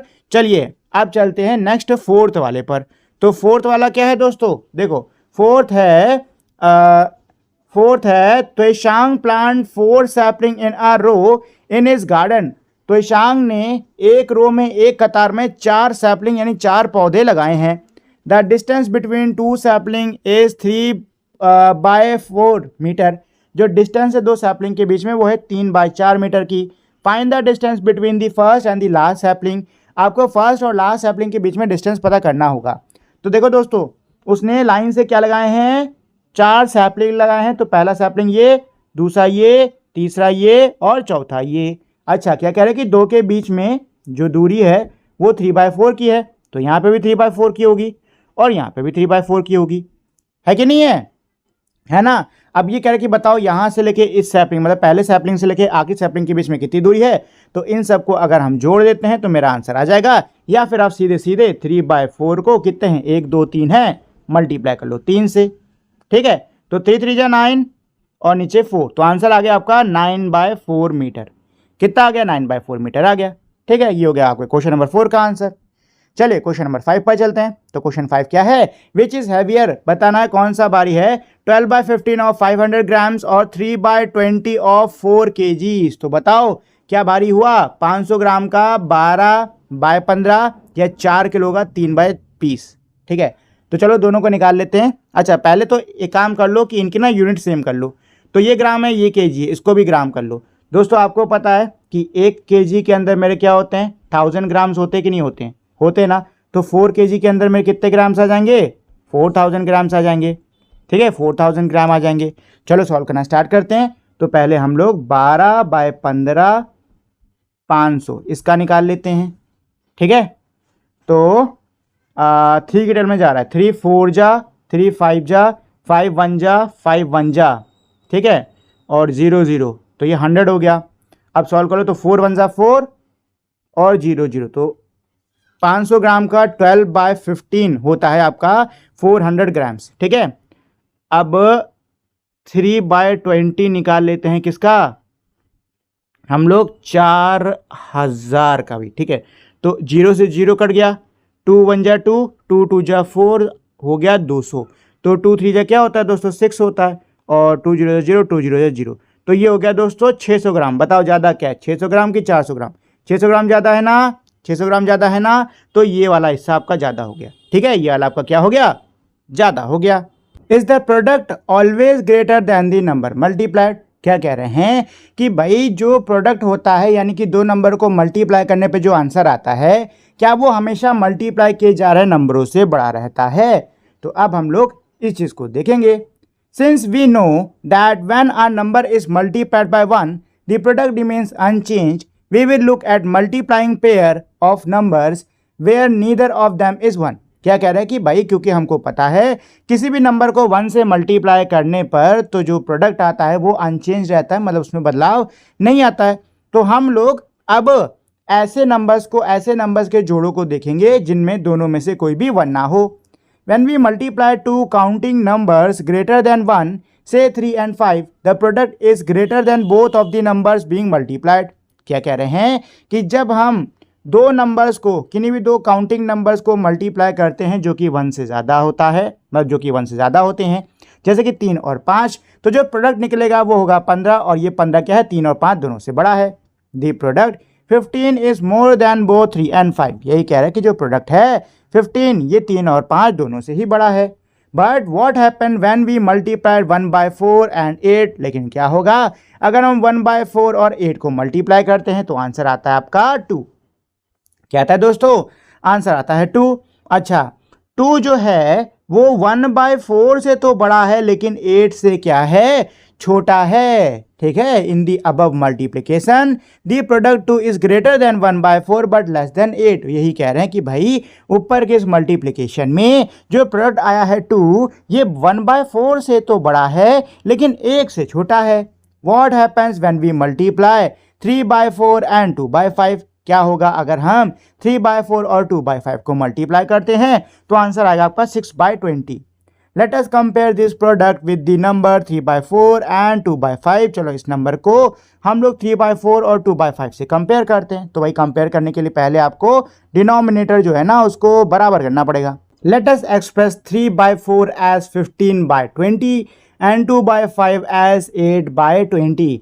तो देखिए यहाँ पे इन्होंने डिनोमिनेटर जो है तीनों के क्या कर दिए हैं, सेम कर दिए हैं, ठीक है। अब जब सेम किए हैं तो 3/4 आपका बन गया है 15/20 और 2/5 बन गया आपका 8/20।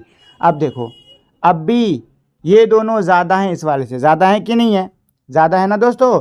From this we can see that the product is less than both numbers. इससे हम ये देख सकते हैं कि जो प्रोडक्ट है इन दोनों का वो क्या है कि इनसे कम है। When do you think the product is greater then both the numbers multiplied? क्या लगता है आपको कि जो प्रोडक्ट है वो कब मल्टीप्लाई हो रहे दोनों नंबर से ज़्यादा होगा? When is it in between the two numbers?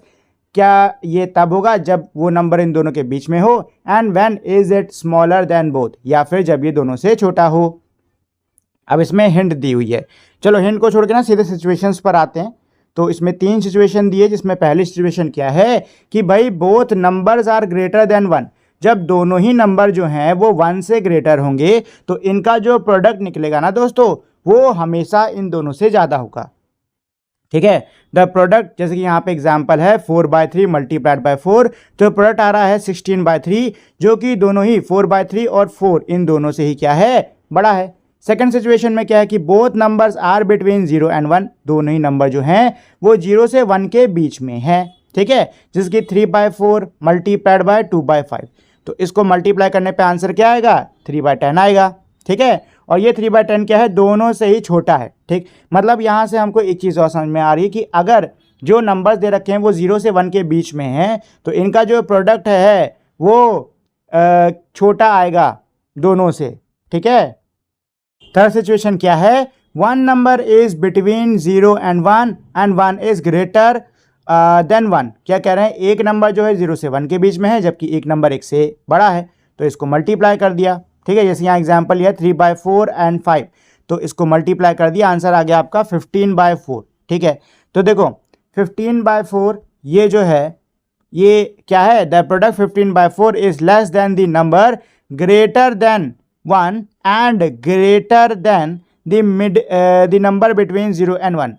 जो नंबर है हमारा 15/4 ये 3/4 से क्या है, ज़्यादा है। ठीक है, अच्छा क्या ये 5 से ज़्यादा है कि नहीं ज़्यादा है, चेक भी कर सकता है। अच्छा, चेक करने का तरीका पता है क्या होता है?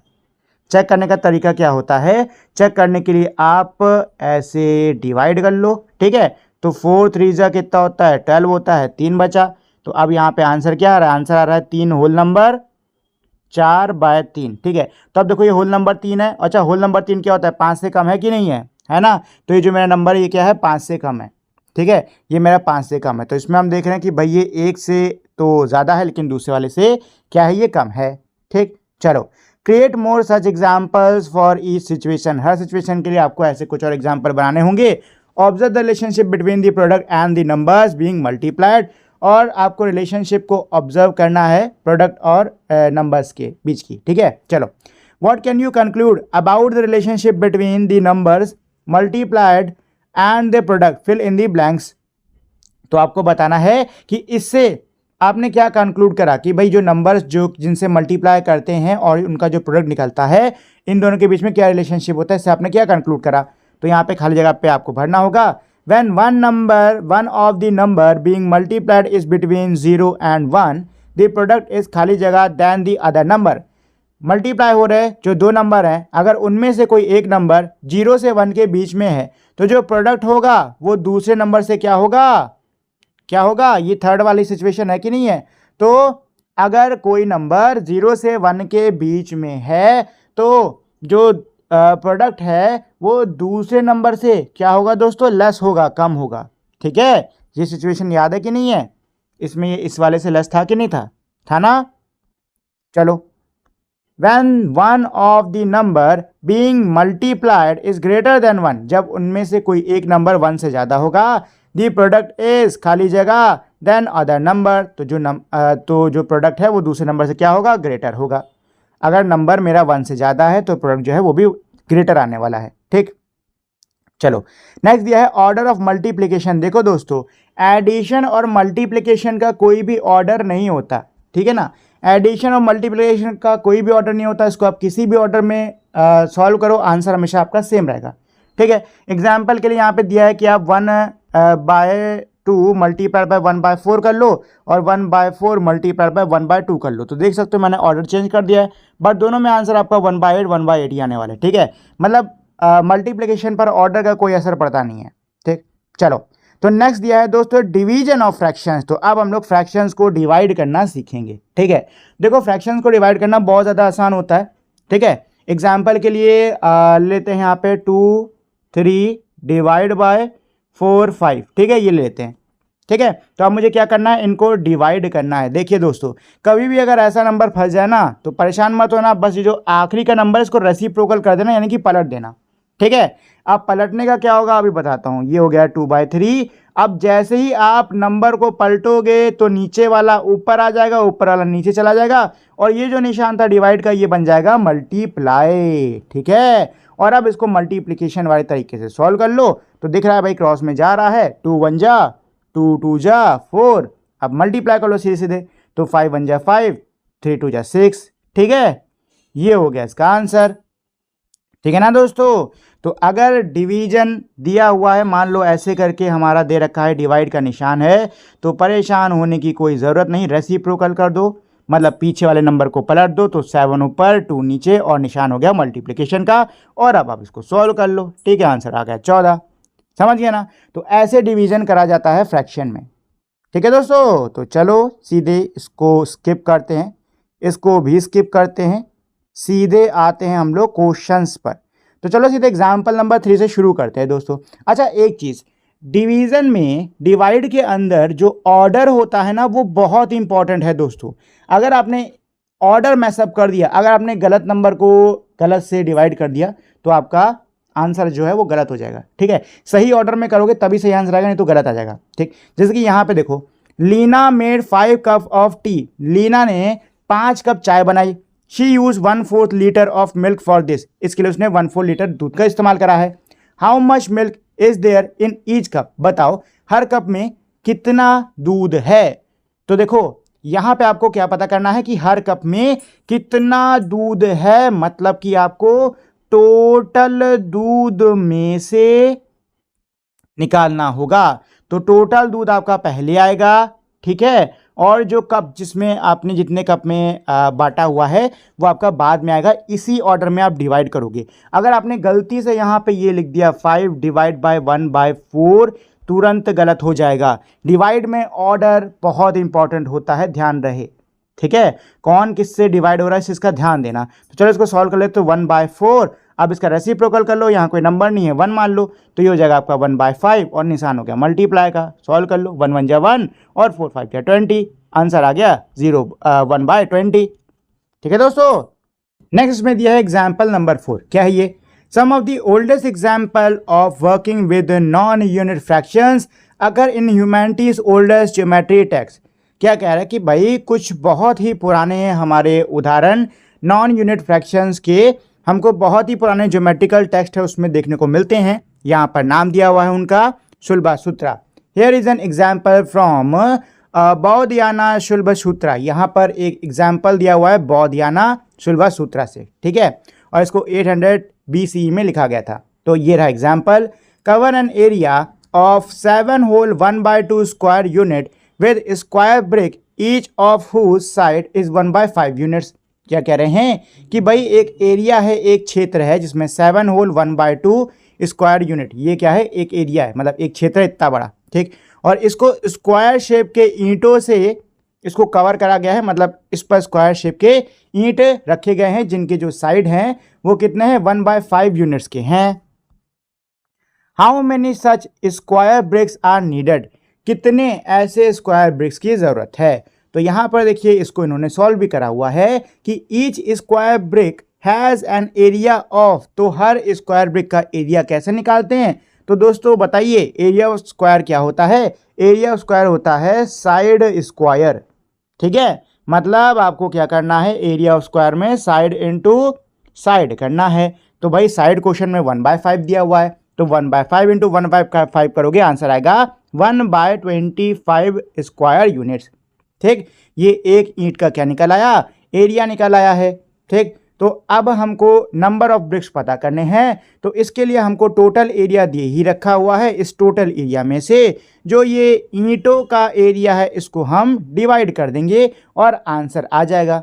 ठीक है, तो अब हम लोग वही करने वाले हैं। तो पहले तो ये मिक्स फ्रैक्शन में है, इसको आपको करना पड़ेगा इम्प्रॉपर में। तो 7 2 होता है 14 प्लस 1 15, 15 अपॉन में 2 डिवाइड बाय 1/25। ठीक है, चलो तो अब पीछे वाले को रेसिप्रोकल कर दो। तो ये आपका हो जाएगा 15 अपॉन में 2 मल्टीप्लाई का निशान 25 ऊपर है। ठीक है ना दोस्तों।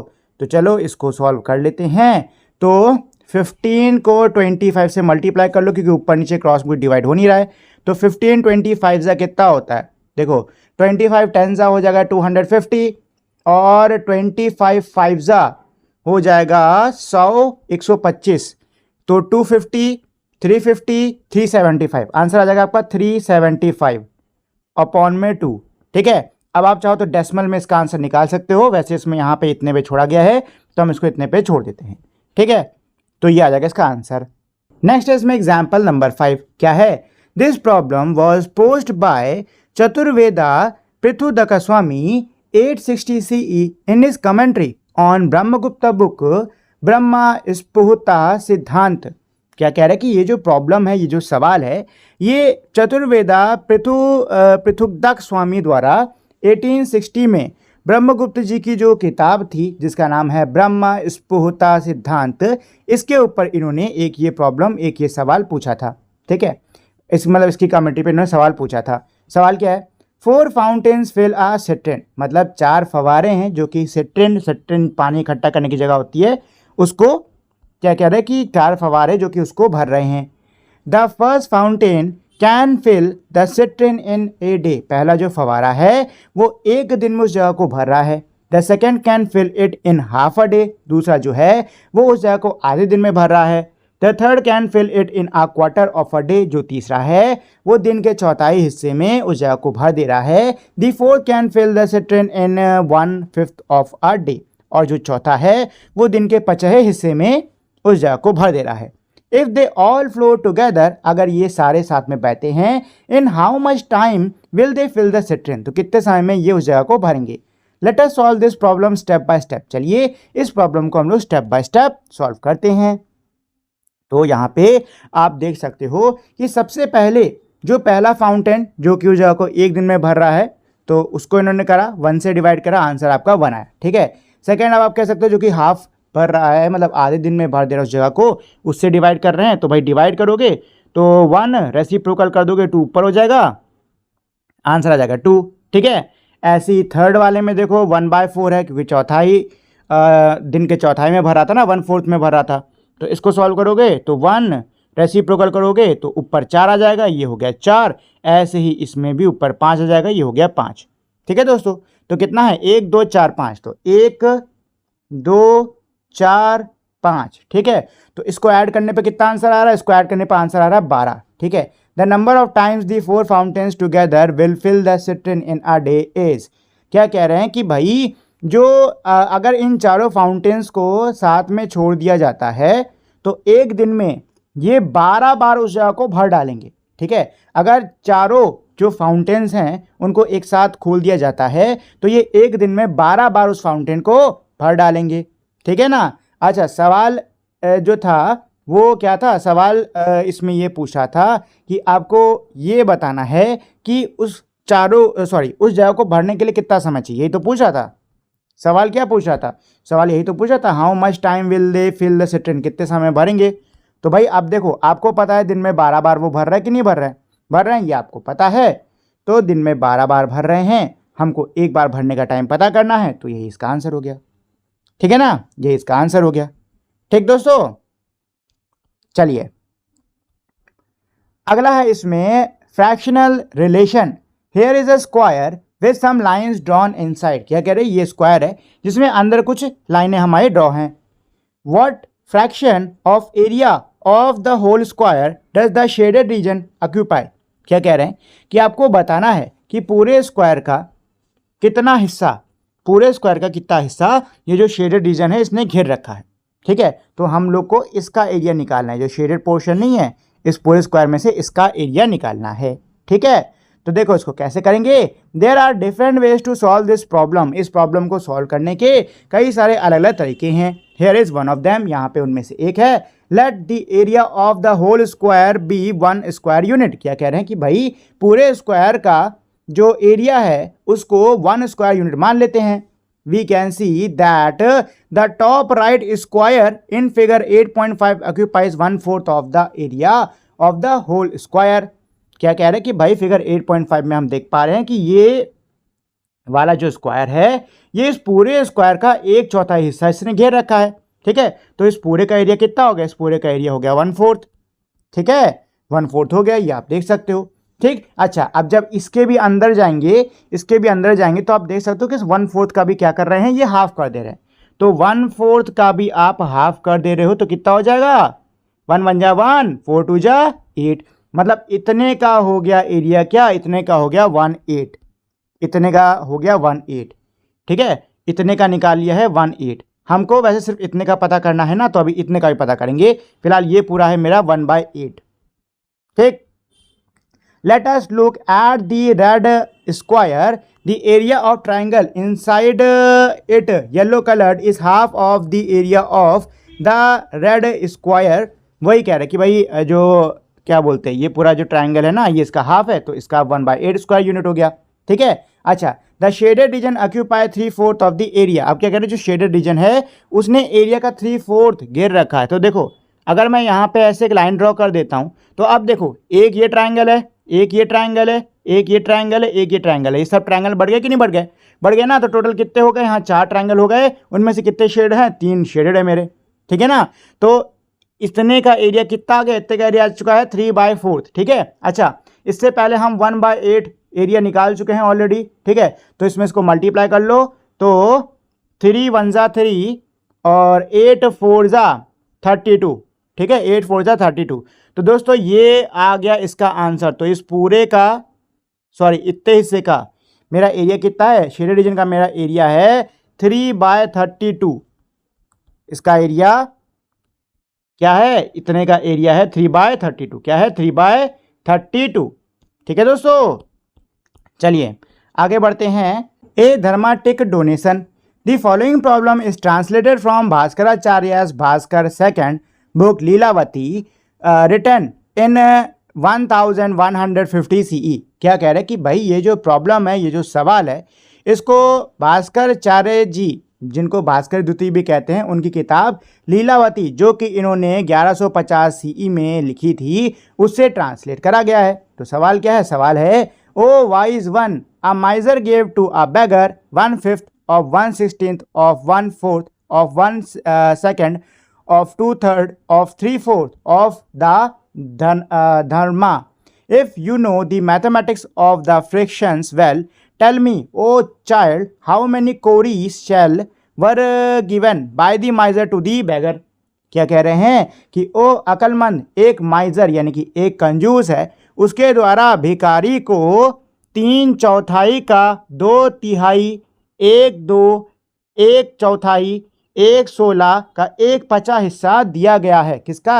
एक धर्मा का। ठीक है, धर्मा करेंसी होती है, तो उसका इतना हिस्सा, मतलब एक धर्मा का 3/4 करके, उस जो 3/4 करने के बाद जो आया ना, उसका भी 2/3 करके, फिर जो आया उसका भी 1/2 यानी आधा करके, उसका भी 1/4 करके, और उसका भी 1/16, और फिर 1/5 हिस्सा करके, जो बचा ना उसका भी 1/5 हिस्सा करके भिखारी को दिया गया है कंजूस द्वारा। अगर आपको मैथमेटिक के फ्रैक्शंस आते हैं अच्छे से, तो बताइए बच्चे कि कितने कोरी जो हैं वो उस भिखारी को उस कंजूस द्वारा दिए गए हैं। Dharma refers to a silver coin used in those time. Dharma क्या है? चांदी का सिक्का है, जो कि उस समय इस्तेमाल करा जाता था। The tale says that 1 dharma was equivalent to 1280 cowry shell. क्या कह रहे हैं कि भाई उस समय कहानी से ये पता चलता है कि जो एक धर्मा है वो बराबर होता था 1280 कोरियों के। ठीक है, let see what fraction of a dharma the person give. चलो देखते हैं कि धर्मे का क्या हिस्सा, कौन सा फ्रैक्शन यानी कौन सा हिस्सा उस आदमी ने दिया है। तो भाई इस सबको आप क्या करोगे? मल्टीप्लाई करोगे। तो मल्टीप्लाई करने पे इसका आंसर आ रहा है ये, और इसको लोवेस्ट फॉर्म पे करने पे ये आ रहा है आंसर। ठीक है, so 1 cowry shell was given to the beggar, मतलब भिखारी को 1 कोरी दिया गया है सिर्फ। ठीक है ना, 1 कोरी दिया गया है। You can see in the answer Bhaskaracharya's humour. क्या कह रहे हैं कि इस आंसर में भास्कराचार्य का जो ह्यूमर है, जो मजाकिया अंदाज है, उसको आप देख सकते हो। The miser had given the beggar only 1 coin of the least value cowry. जो कंजूस है उसने भिखारी को सबसे कम वैल्यू वाला हिस्सा, मतलब सबसे कम कोरी दिया है। Around the 12th century several type of coins were used in different kingdom of Indian सब कॉन्टिनेंट। क्या कह रहे हैं, 12वीं सदी के आसपास अलग अलग प्रकार के सिक्कों का इस्तेमाल भारत के अलग अलग राज्यों में किया जाता था। Most commonly used were gold coins called dinar, gadyana और hunas, silver coin called dhammas, tankas, copper coin called kasus, panna and mashakas and cowry shells. क्या कह रहे हैं कि भाई जो उस टाइम पे करेंसी चला करती थी ना, तो उसके बारे में बता रहे हैं कि ज़्यादातर जो सिक्के चला करते थे, ज़्यादातर जो कॉमनली हमको सिक्के देखने को मिलते हैं इस टाइम के, वो हैं गोल्ड कॉइन, जिनको कि दिनार, गद्यानार्स और हुनास ये कहा जाता था। चांदी के सिक्के हैं जिनको कि धम्मा, टंकास ये कहा जाता था। कॉपर के कॉइन हैं जिनको कि कासूस, पना और महाकाश ये कहा जाता था। ठीक है, और उसके बाद में कोरी के शेल होते थे। The exact conversion rate between these coins vary depending on region. जो कन्वर्जन रेट होता था इन सिक्कों के बीच में, वो क्षेत्र पर निर्भर करता था, टाइम पीरियड पर निर्भर करता था, इकोनॉमिक कंडीशन आर्थिक अवस्था पे निर्भर करता था, weight of the coin and their purity, और सिक्कों के वजन और उनकी शुद्धता इन पर निर्भर करा करता था।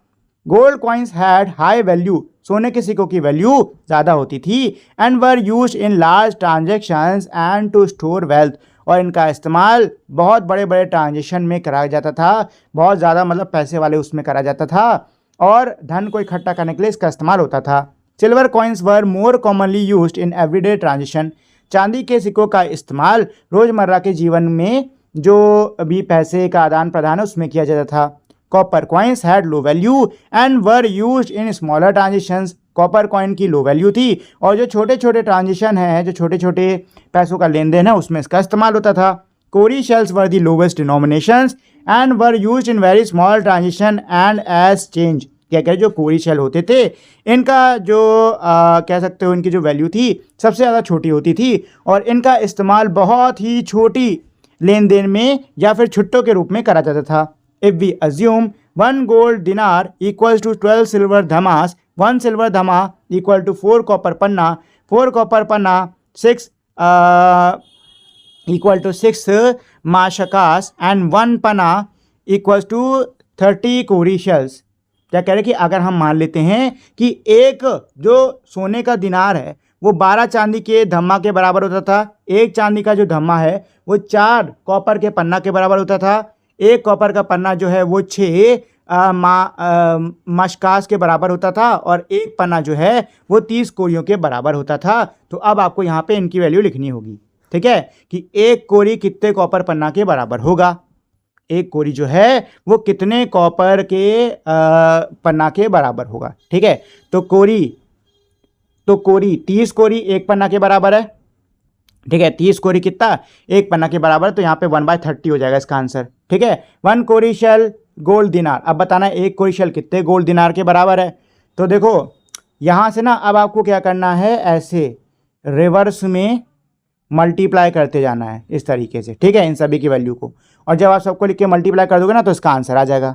ठीक, चलो a pinch of history as you have seen, जैसे कि आपने देखा है, fractions are an important type of number. जो फ्रैक्शंस होते हैं ये हमारे बहुत ही महत्वपूर्ण प्रकार के नंबर होते हैं, संख्याएं होती हैं। Playing a critical role in a variety of everyday problems that involve sharing and dividing quantities equally. इनका इस्तेमाल रोज़मर्रा के कई सारी समस्याओं में किया जाता है, जैसे कि इक्वल यानी बराबर में मात्राओं को बांटना, काटना। The general notation of non unit fractions as we use them today equipped with the arithmetic operations of addition, subtraction, multiplication and division developed largely in India. क्या कह रहे हैं कि भाई आज ये जो फ्रैक्शंस हम जिनका यूज़ कर रहे हैं, ये जो अर्थमेटिक ऑपरेशन जैसे कि हमारे ऐड, सब्ट्रैक्ट, मल्टीप्लिकेशन, डिवीजन, ये सब जो हम फ्रैक्शंस में कर रहे हैं ये ज़्यादातर भारत के अंदर ही विकसित हुए हैं। The ancient Indian geometry text called Shulba Sutra which go back as far as 800 BCE and were concern with the construction of fire altar for rituals used general non-unit fraction extensively, including performing division of such fraction as we saw in example 3.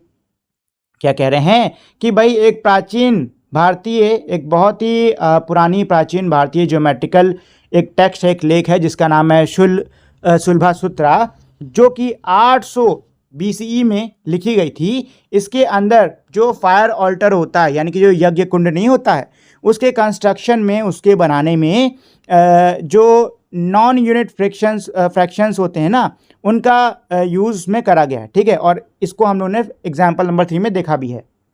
Fraction even become common place in popular culture of India as far back as 150 BCE। क्या कह रहे, जो fractions हैं ये भारत के जो culture है, भारत की जो संस्कृति है, उसमें बहुत ही ज़्यादा क्या थे, कॉमन थे। ठीक है, और 150 BCE से ये कॉमन रहे, as evident by the on hand reference to the reduction of fraction to the lowest term in the philosophical work of the revered Jain scholar उमास्वती। क्या कह रहा है कि भाई जैसा कि हमें दिख रहा है, प्रत्यक्ष दिख रहा है, जो एक जैन स्कॉलर हैं उमास्वती, उनके काम में, उनके फिलोसॉफिकल काम में हमको फ्रैक्शंस देखने को मिलते हैं। General rule for performing arithmetic operations on fractions is essential the modern form in which we carry them out today were first codified by Brahmagupta in his Brahmaspahuta सिद्धांत in 1628 CE। क्या कह रहे हैं कि भाई जो जनरल रूल्स हैं जिसमें हम आज जो फ्रैक्शंस के अर्थमेटिक ऑपरेशन में जोड़ना, घटाना, भाग, गुणा इनको परफॉर्म करते हैं, इनको सबसे पहले ब्रह्मगुप्त की जो किताब है ब्रह्मस्पहुता सिद्धांत, जो कि उन्होंने 628 CE में लिखा था, उसके अंदर हमें देखने को मिलते हैं। We have already seen this method for adding and subtracting general fraction. हम लोगों ने पहले से ये जो मेथड है फ्रैक्शंस को जोड़ने घटाने का, इनको देखा हुआ है। For multiplying general fractions Brahmagupta wrote, मतलब जनरल फ्रैक्शंस को मल्टीप्लाई करने के लिए ब्रह्मगुप्त ने लिखा था, मल्टीप्लिकेशन ऑफ 2 और मोर fractions is obtained by taking the product of the numerator divided by the product of the denominator। क्या कह रहे हैं कि भाई 2 या 2 से अधिक जो फ्रैक्शंस होते हैं उनके जो मल्टीप्लिकेशन है वो हमें कैसे मिलते हैं, जो न्यूमरेटर है उसके प्रोडक्ट से, जिसको कि डिनोमिनेटर का प्रोडक्ट क्या करता है, डिवाइड करता है। ब्रह्मस्पहुता सिद्धांत वर्ष 12.13, दैट इज ब्रह्मस्पहुता सिद्धांत, जिसमें वर्ष 12.13 में ये लिखा है ऐसे। ठीक है, A अपॉन में B multiplied by C upon में D। तो ये क्या है, A C से मल्टीप्लाई हो रहा है और B D से मल्टीप्लाई हो रहा है। For division of general fraction Brahmagupta wrote, क्या कह रहे हैं, जनरल फ्रैक्शन को डिवाइड करने के लिए ब्रह्मगुप्त ने लिखा है, the division of fraction is performed by interchanging the numerator and denominator of the divisor. क्या कह रहे हैं कि जो डिवीज़न होता है फ्रैक्शंस का, उसको परफॉर्म किया जाता है कैसे, जो डिवाइज़र है, डिवाइज़र यानी कि बाद का जो है ये वाला इसके न्यूमरेटर और डिनोमिनेटर को चेंज करके, इनकी जगह को बदल के, the numerator of the dividend is then multiplied by the new numerator and the denominator by the new denominator. ठीक है, चेंज कर दोगे तो डी ऊपर आ जाएगा, सी नीचे आ जाएगा, और फिर आप क्या करोगे, इसको इससे मल्टीप्लाई कर दोगे। Bhaskar II in his book Leelavati in 1150 CE clarified Brahmagupta's statement further in the terms of the notation of reciprocal। क्या कह रहे हैं, भास्कर द्वितीय जो थे उनकी किताब लीलावती में 1150 CE में उन्होंने ब्रह्मगुप्त के इस स्टेटमेंट को और भी ज़्यादा क्लैरिफाई किया, और भी ज़्यादा सही से बताया, और इन्होंने जो रेसिप्रोकल है इस टर्म को भी इंट्रोड्यूस करा। Division of one fraction by another is equivalent to the multiplication of the first fraction by the reciprocal of the second। इन्होंने कैसे लिखा कि भाई पहले फ्रैक्शन का किसी दूसरे फ्रैक्शन से जो डिवीज़न है वो बराबर होता है किसके, पहले फ्रैक्शन के उसके दूसरे फ्रैक्शन के रेसिप्रोकल के मल्टीप्लिकेशन से। ठीक है, मतलब सेकंड वाला फ्रैक्शन उसका रेसिप्रोकल कर दो और रेसिप्रोकल करके मल्टीप्लाई कर दो, तो जो आंसर आएगा वो किसके, मतलब फर्स्ट फ्रैक्शन सेकंड फ्रैक्शन के डिवीजन के बराबर होगा। ठीक है, ये इन्होंने ऐसे लिखा है। Bhaskara first in his 629 CE commentary Aryabhatiya Bhaskara on Aryabhata's 499 CE work describe the geometrical interpretation of multiplication of fractions that we saw earlier in terms of division of square into rectangles via equal division along the length and the breadth. देखो क्या कह रहे हैं कि भाई Bhaskar first ने अपने 629 CE में जो आर्यभट्ट की जो बुक थी, आर्यभट्ट के जो काम थे 499 CE के, उस पर इन्होंने डिस्क्राइब करते हुए इस तरीके से बताते, जैसे हम लोगों ने ऊपर स्क्वायर यूनिट बॉक्स लेकर हम लोग यूनिट स्क्वायर लेके हम लोग नहीं कर रहे थे, वैसे इन्होंने बताया था, ठीक है, उस तरीके से। Many other Indian mathematician such as Sridharacharya 750 CE, Mahaviracharya 850 CE, कटुवेदा Prithudaka Swami 860 CE and Bhaskar II 1150 CE developed the usage of arithmetic of fractions significantly further। क्या कह रहे, कई और भारतीय गणितज्ञ हैं जैसे कि इन सब के नाम दिए हुए हैं, इन्होंने फ्रैक्शंस को और भी ज़्यादा क्या करा है, आगे इन्होंने डेवलप करा है।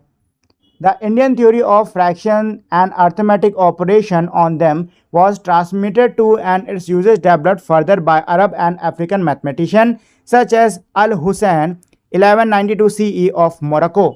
क्या कह रहे हैं कि भाई भारत की ये जो फ्रैक्शंस की थ्योरी थी ये और फिर आगे तक फैली है और इसके यूजेस को, इसके इस्तेमाल को अरब द्वारा और अफ्रीकन गणितज्ञों द्वारा और ज़्यादा डेवलप करा गया है। जैसे कि यहाँ पे एग्जाम्पल दिया है अल-हुसैर का, ठीक है, सॉरी अल-हसर का, अल-हसर 1192 CE जो कि मोरक्को से थे।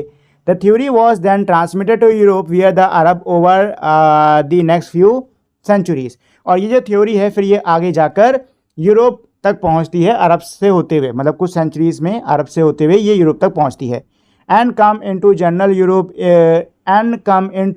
General use in Europe in only around the 17th century, after which it spread worldwide। The theory is indeed indispensable today in modern mathematics। क्या कह रहे हैं कि भाई ये यूरोप में पहुंचती है, यूरोप में पहुंचने के बाद में ये 17th सेंचुरी में यूरोप में पहुंचती है, उसके बाद फिर ये दुनिया भर में फैलती है। और ये जो थ्योरी है ये आज के मॉडर्न मैथमेटिक्स में, आज के आधुनिक गणित में वाकई इंडिस्पेंसिबल है, मतलब ये कभी ना ख़त्म होने वाली बहुत ही बहुमूल्य है। चलिए, तो ये तो हमारा पिंच ऑफ हिस्ट्री हो गया है। अब आते हैं इसके फिगर इट आउट पे। तो फिगर इट आउट का फर्स्ट क्या कह रहा है, इवैल्यूएट द फॉलोइंग, हमें इनको इवैल्यूएट करना होगा। तो दोस्तों बहुत ही ज़्यादा आसान है, सबके पीछे वालों को रेसिप्रोकल कर दो और आपका आंसर फटाफट आ जाएगा। तो 3 मल्टीप्लाइड बाय 9 7, ठीक है, तो क्या हो जाएगा आपका 27/7, ये हो गया इसका आंसर, ठीक है। चलो इस वाले को भी कर लेते हैं। तो 14 और 14, तो ये हो जाएगा 14/4 और 1/2, ठीक है, 1 जा 7 जा, तो ये हो जाएगा आपका 7/4, ठीक है। और इसमें इसको पलटोगे तो क्या है 2, रुको सही से कर लेते हैं, ठीक है। तो 3 डिवाइड बाय, शुरू से बता रहा हूँ मैं, ठीक है, सही से बता रहा हूँ। चलो जी, तो पीछे वाले को आप रेसिप्रोकल करोगे दोस्तों, तो 3 मल्टीप्लाइड बाय 9/7 हो जाएगा, 3 9 जा 27/7 हो गया, ठीक है, ये हो गया फर्स्ट वाला। चलो सेकंड वाले को कर लेते हैं। तो इस वाले को कर लेते हैं। तो इसमें क्या दिया है 14/4 डिवाइड बाय 2, तो 14/4 रेसिप्रोकल कर लीजिए, तो 2 नीचे 1 ऊपर, मल्टीप्लाई 2 1 जा 2 7 जा 14, 7 1 जा 7 और 4 1 जा 4, ये हो गया इसका आंसर, ठीक है। चलो थर्ड वाले में देख लो, 2/3 डिवाइड बाय 2/3, पीछे वाले को रेसिप्रोकल कर लो, तो 2/3 मल्टीप्लाइड बाय 3/2, 3 1 जा 3 1 जा 2 1 जा 2 1 जा, आंसर आया 1। क्या आ गया इसका आंसर 1, ठीक है।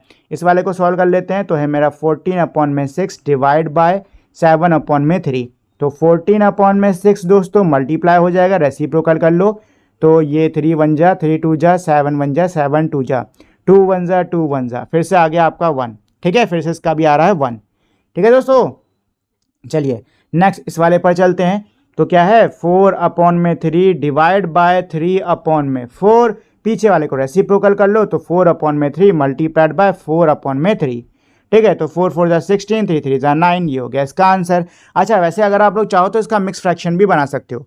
मिक्स फ्रैक्शन बनाना आता है ना, 9 को बाहर लिखो, 16 को अंदर लिखो, 9 1 जा 9, बच रहा है 7, इसको मिक्स फ्रैक्शन बना लो, ठीक है, 9 नीचे 1 इधर 7 ऊपर, ठीक। तो आप लोग चाहो तो इसको मिक्स फ्रैक्शन भी बना सकते हो, वैसे बना लेना, ठीक है। तो 7/4 डिवाइड बाय 1/7, ठीक है। तो 7/4 मल्टीप्लाई रेसिप्रोकल कर लो जी। तो 7 7 का क्या हो गया 49/4। इसका मिक्स फ्रैक्शन बना लेते हैं तो 4 नीचे आ जाएगा, 4 1 जा 4, उसके बाद में 4 2 जा 8, एक बचा ओ ऊपर आ गया, ठीक है। तो ये इसका आंसर हो जाएगा। चलो इस वाले पर आते हैं। तो ये क्या है 8/2 डिवाइड बाय 4/15, ठीक है दोस्तों। तो रेसिप्रोकल कर लो तो 8/2, 15 ऊपर आ जाएगा, 4 नीचे चला जाएगा। तो 4 1 जा 4 2 जा 2 1 जा 2 1 जा, ठीक है। तो यहाँ क्या बचा 15 1 जा 15 और 1 1 जा 1। तो इसका आंसर क्या आ रहा है, सिर्फ 15 ही आ रहा है, ठीक है दोस्तों। इस वाले का आंसर आ रहा है 15, ठीक। चलो इस वाले को मैं कर दे रहा हूँ, बाकी ये दोनों आप लोग खुद से कर लेना। तो ये क्या है 1/5 डिवाइड बाय 1/9, रेसिप्रोकल कर लेते हैं। तो ये 9 ऊपर हो गया, 1 नीचे हो गया, 9 1 जा 9, 5 1 जा 5। इसका मिक्स फ्रैक्शन बना लेते हैं तो नीचे बचेगा 5, 5 1 जा 5, 4 बचा वो ऊपर आ गया, ठीक है। ये इसका आंसर हो गया, ठीक। इसको मिक्स फ्रैक्शन बनाना ऐसे बनाना है, ठीक है। देखो मुझे आता तो मैं डायरेक्ट कर ले रहा हूँ, बट आप लोग एक बार करके देख लेना ऐसे। तो 5 1 जा 5 होता है, 5 होता है, माइनस करोगे 4 बचेगा, ठीक है ना। चलिए तो ये दोनों मैं होमवर्क के लिए दे रहा हूँ। अब आते हैं क्वेश्चन नंबर 2 पर। क्वेश्चन 2 क्या कह रहा है, for each of the questions below choose the expression that describe the solution than simplify it. देखो दोस्तों क्या कह रहे हैं कि भाई क्वेश्चन के लिए आपको क्या करना होगा, नीचे से एक्सप्रेशन को चूज करना होगा और फिर उसको सिंप्लीफाई यानी कि आपको उसको सॉल्व भी करना होगा। तो चलो देख लेते हैं। तो ए क्या है इसमें, ए है Maria bought 8 meter of lace to decorate the bag she made for school. School के लिए उसने एक बैग बनाया है, उसको सजाने के लिए उसने 8 मीटर का लेस लिया है, ठीक है। She use 1/4 metre for each bag. उसने हर बैग के लिए 1/4 मीटर लेस का यूज करा एंड फिनिश द लेस, और लेस खत्म हो गया। How many bag did she decorate, तो उसने कितने बैग डेकोरेट करे हुए हैं। देखो 8 मीटर का उसने लेस करा था, मतलब लेस खरीदा था, ठीक है। और 1/4 वो सब में यूज कर रही है, ठीक है ना, सब में यूज कर रही है। तो अब आपको क्या निकालना है, अब आपको निकालना है कि उसने कितने बैग में ये लगाया होगा। तो बस कुछ नहीं, आपको 8 मीटर को 1/4 से डिवाइड कर देना है, ठीक है ना। तो भाई इसको आप डिवाइड करोगे तो 8 रेसिप्रोकल कर दो, ये हो गया 4, 8 4 जा कितना होता है 32। आंसर आ गया आपका 32, ठीक है। वैसे इसके लिए कहाँ गया ये वाला, ये थर्ड वाला सही है, ठीक है। चलो बी क्या है 1/2 metre of ribbon is use to make 8 badges. 1/2 metre ribbon जो है 8 बैच बनाने के लिए इसका यूज करा गया है।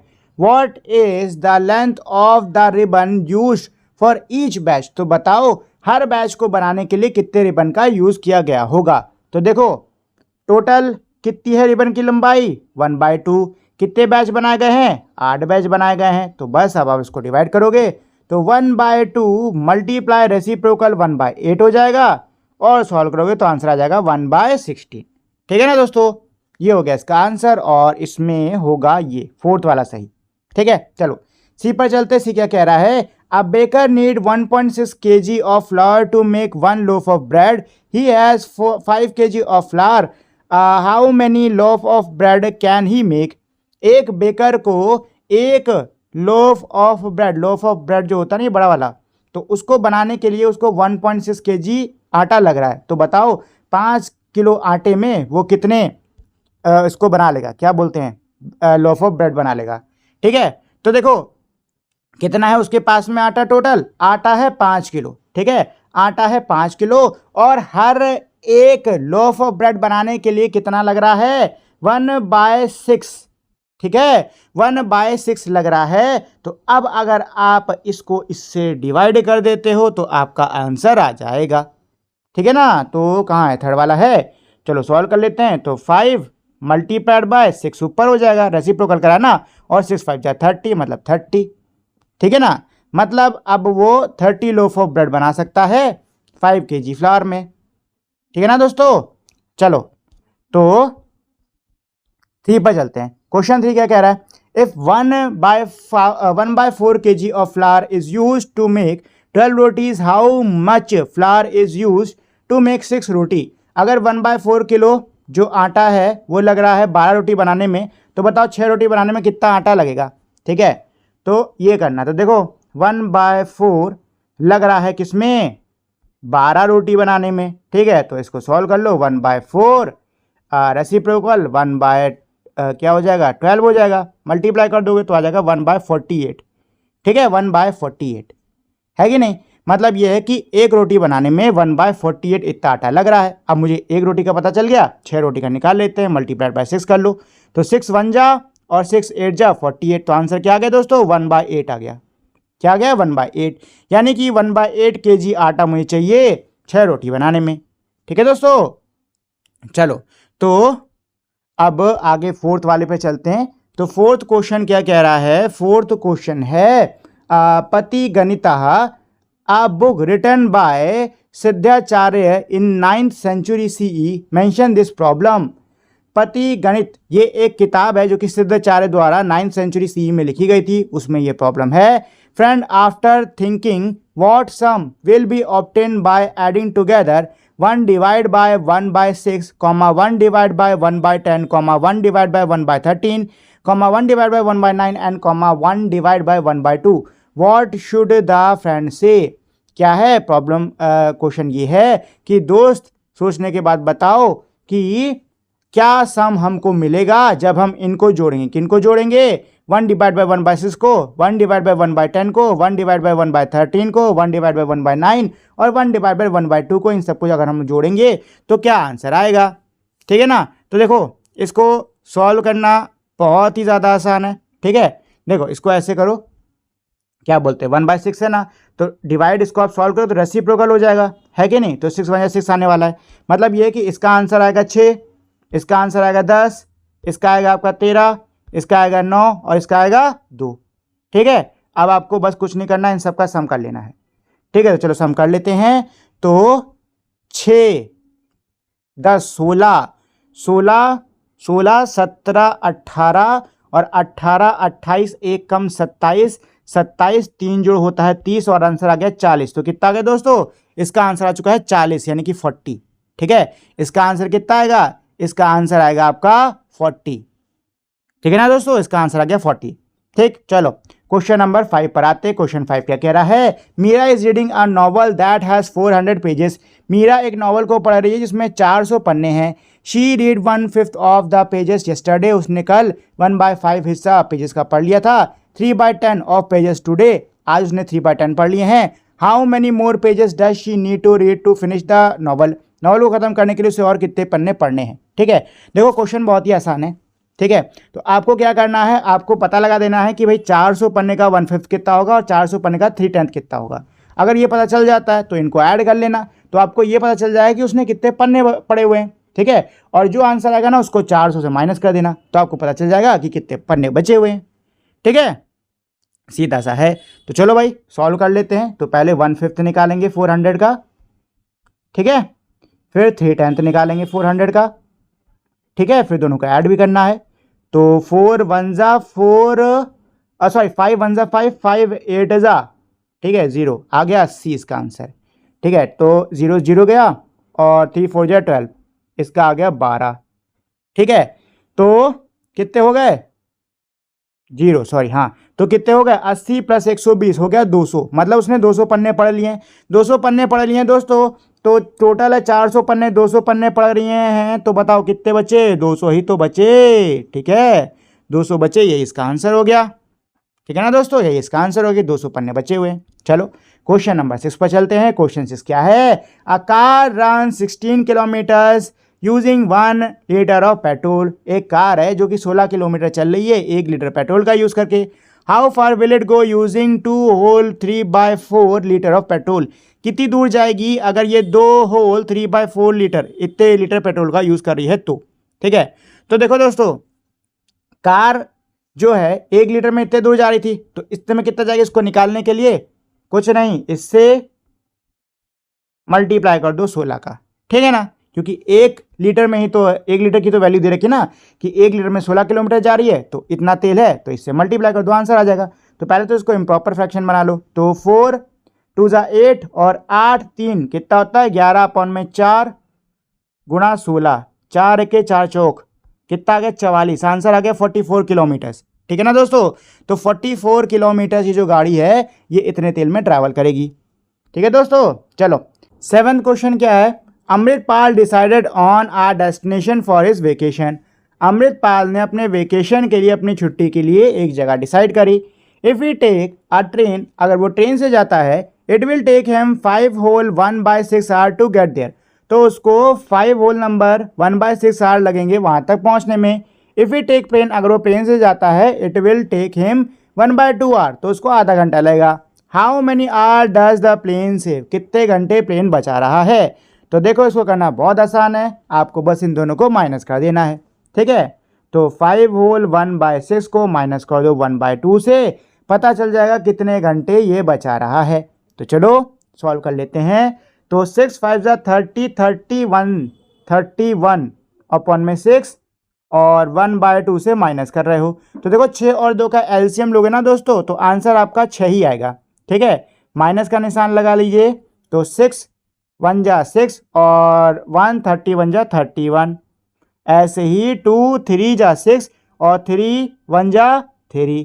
तो 31 माइनस 3, तो 31 माइनस 3 हो जाता है आपका 28 अपॉन में 6। ठीक है, 28 अपॉन में 6। अच्छा, इसका ना आप मिक्स फ्रैक्शन भी बना सकते हो, तो बना लो। 6 नीचे और 6 चौक 24, तो 6 4 जा 24 और रिमाइंडर बचेगा 4। तो ये आपका, एक सेकंड रुको, 6 4 जा 24 होता है ना, हाँ 6 4 जा 24, रिमाइंडर बचेगा 4। और कुछ कट रहा है क्या? वैसे ये कट रहा है। रुको रुको, एक काम करते हैं ना, यहीं काट लेते हैं, मिक्स फ्रैक्शन में नहीं, यहीं पे काट लेते हैं। तो 28 अपॉन का 6 यहीं काट लेते हैं। 2 की टेल में कट रहा है दोस्तों। 2 3 जा 6, 2 1 जा 2 और 2 4 जा। ठीक है, तो ये 14/3 बचा। तो अब इसको मिक्स बना लो। ठीक है, तो 3 से डिवाइड करोगे, 3 की टेबल में 14 नहीं जाएगा, करीब कितनी बार में आएगा, 3 4 जा 12 होता है दोस्तों। तो 14 में से 12 घटाओगे बचेगा 2, तो 2 हो गया रिमाइंडर। तो ये हो गया इसका आंसर। ठीक है, ये हो गया ना इसका आंसर। चलिए नेक्स्ट इसमें क्वेश्चन नंबर 8 क्या कह रहा है। Mariam's grandmother baked a cake, Mariam की दादी ने केक बनाया। Mariam and her cousin finished 4/5 of the cake, Mariam और उसके कजन्स ने 4/5 मतलब 5 में के 4 हिस्सा केक का खत्म कर डाला। The remaining cake was shared equally by Mariam's 3 friend, बचा हुआ जो केक है वो मरियम के 3 दोस्तों द्वारा बराबर बराबर बांटा गया। How much of the cake did each friend gate, बताओ कितना केक हर दोस्त को मिला। तो देखो दोस्तों, केक एक था, ठीक है, उसमें के 5 में का 4 हिस्सा खा गए लोग, मतलब एक हिस्सा बचा है सिर्फ। ठीक है, इसको सॉल्व करके देख लो। 1 माइनस 4/5, 1 किस लिए यूज कर रहे हैं, क्योंकि केक पहले तो होल है ना, पूरा है, और पूरे में का 4/5 हिस्सा उन्होंने खा लिया। तो भाई 5 नीचे ले लेंगे, यहाँ 1 मान लेंगे, 5 इसका एलसीएम आ जाएगा। अब 1 5 जा 5 और 5 1 जा 5, माइनस 5 1 जा 5 और 1 4 जा 4। तो 4 में का 5 घटाओगे बचेगा 1/5, मतलब 1/5 बचा है। ठीक है, अच्छा ये जो 1/5 है ये 3 लोगों में डिवाइड हो गया है। 1/5 है ना, ये 3 लोगों में क्या हो गया है दोस्तों, डिवाइड हो गया है। ठीक है, तो इसको सॉल्व कर लो, तो 1/5 इसका रेसिप्रोकल कर लो तो 1/3 हो जाएगा, मल्टीप्लाई का निशान, और 3 5 जा 15, आंसर आ गया आपका 1/15। कितना आ गया दोस्तों, 1/15, यानी हर दोस्त को 1/15 हिस्सा मिला है केक का। ठीक है ना दोस्तों, ये हो गया इसका आंसर। चलिए नेक्स्ट है क्वेश्चन इसमें 9। क्वेश्चन 9 क्या कह रहा है, choose the option describing the product of, आपको ऑप्शन चूज करना होगा जो कि इसके प्रोडक्ट को डिस्क्राइब करें। ठीक है दोस्तों, तो देखिए हम लोगों ने ये चीज़ ऑलरेडी पढ़ी हुई है। ठीक है, इससे पहले जो सिचुएशन 1 2 3 करके नहीं था उसमें हम लोगों ने पढ़ा हुआ था। अच्छा, अगर आप इन दोनों नंबर को ध्यान से देखोगे तो आपको नजर आएगा कि इसमें न्यूमरेटर बड़ा है, डिनोमिनेटर छोटा है। सेम इसमें न्यूमरेटर बड़ा और डिनोमिनेटर मेरा क्या है, छोटा है। ये दोनों ही मेरे क्या है दोस्तों, इम्प्रॉपर फ्रैक्शंस हैं। ठीक है, और इम्प्रॉपर फ्रैक्शंस हैं, इनको अगर आप मिक्स फ्रैक्शन में बनाते हो तो ये 1 होल नंबर से ज़्यादा ही जाएंगे। ठीक है ना। अच्छा, हम लोगों ने ऊपर पढ़ा हुआ है कि जब दोनों ही नंबर मेरे क्या होते हैं, 1 से ग्रेटर होते हैं, तो इनका जो आंसर है, इनका जो प्रोडक्ट है वो भी क्या रहेगा, 1 से ग्रेटर ही रहेगा। तो इसमें ई वाला इसका सही है। ठीक है, ई वाला क्या है, सही है इसका। ठीक, वैसे तो ये भी सही है क्योंकि वो इस वाले से भी ग्रेटर होगा, और ये भी सही है क्योंकि वो इस वाले से भी ग्रेटर होगा। इन दोनों से ही ग्रेटर आने वाला है। ठीक है, और ई भी सही है क्योंकि इससे भी ग्रेटर होगा। तो चाहो तो तीनों में लगा सकते हो आप टिक। चलिए क्वेश्चन नंबर 10 पर चलते हैं। तो क्वेश्चन 10 क्या है, what is the fraction of whole square is shaded, मतलब ये जो शेडेड हिस्सा है ना इसका बताओ क्या फ्रैक्शन होगा। ठीक है, तो चलो निकाल लेते हैं। तो देखो पहले तो ये हिस्सा मेरा क्या है, पूरे इसका चौथाई है, तो 1/4 ये हो गया। ठीक है, और इसको बराबर तरीके से बांटना है। अगर मैं ऐसे लाइन खींच दूं तो एक ट्रायंगल, कुछ गड़बड़ लग रहा नहीं, थोड़ा गड़बड़ लग रहा है, थोड़ा शेप में दोस्तों गड़बड़ लग रहा है। नहीं, ठीक है, रुको। देखो एक लाइन ऐसे खींच देते हैं, ठीक है, एक लाइन ऐसे खींच देते हैं और इस वाली लाइन को इमेजिन करो कि ये है ही नहीं। ये वाली जो लाइन है ना इसको इमेजिन करो कि ये है ही नहीं।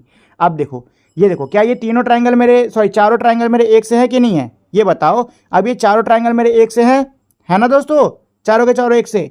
तो देखो 1 2 3 4, वैसे सही बताऊं तो एक लाइनें और खींच लेते हैं, इससे ज़्यादा इजी हो जाएगा। ठीक है, तो अब बताओ कितने ट्रायंगल इसमें, 1 2 3 4 5 6 7 8, टोटल 8 ट्रायंगल्स हैं। ठीक है, कितने शेड है, 1 2 3 शेडेड है इसमें। तो 3/8 ये हो गया, और ये पूरा क्या था, इसका 1/4 था, तो 1/4 कर लो। अब इसको मल्टीप्लाई कर लो तो 3 बन जा 3 और 8 4 जा कितना होता है 32 हो गया। तो दोस्तों ये आ गया इसका आंसर। ठीक है, 3/32 ये आ गया इस वाले का 10 वाले का आंसर। ठीक है, चलिए नेक्स्ट इसमें क्वेश्चन नंबर 11 क्या कह रहा है, a colony of ants set out in search of food, ants का समूह यानी चींटियों का समूह है जो कि खाने की तलाश में निकला है। As they search they keep splitting equally at each point as shown in figure 8.7। क्या कह रहे हैं कि भाई जब वो खाने की तलाश में जा रहे थे तो हर पॉइंट पर ये क्या हो रहे हैं, स्प्लिट होते जा रहे हैं, बराबर बराबर बढ़ते जा रहे हैं। एंड रीच 2 फूड सोर्स, और ये 2 फूड के खाने के स्रोतों तक पहुंच गए हैं। 1 नियर अ मैंगो ट्री, एक आम के पेड़ के पास है और दूसरा गन्ने के खेत के पास है। What fraction of original group reach each food source, आपको बताना होगा ओरिजिनल ग्रुप का कौन सा हिस्सा हर फूड सोर्स के पास पहुंचा है। ठीक है, तो देखो इसको ना पहले तो इस इमेज से इस क्वेश्चन को बढ़िया से समझने की कोशिश करते हैं कि आखिर यहाँ चल क्या रहा है। तो देखो सबसे पहले ग्रुप चला हुआ तो ग्रुप होगा 1, मतलब कंप्लीट ग्रुप था। ठीक है, अब जो कंप्लीट ग्रुप है वो पहले पॉइंट पे आके बट गया है, तो आधा और आधा इधर। ठीक है, तो अब ये जो आधा है ये तो यहाँ आखिर तक कोई और बटने की जगह नहीं, तो सीधे चला गया होगा। लेकिन अब ये वाला जो आधा है ये आगे जाके अब और 2 हिस्सों में बटेगा, ये ना आगे जाके और 2 हिस्सों में बटेगा। मतलब कि अब यहाँ पे 1/4 हिस्सा जा रहा है, आधे का भी आधा, और यहाँ पे 1/4 जा रहा है यानी कि आधे का भी आधा। ठीक है, अब ये 1/4 तो आम के पेड़ तक पहुंच गया, लेकिन अब जब ये 1/4 जा रहा है तो अब देखो ये कितने हिस्सों में बट रहा है, 1 2 3 4, यानी कि ये जो मेरा 1/4 था ये अब 4 हिस्सों में और बट गया।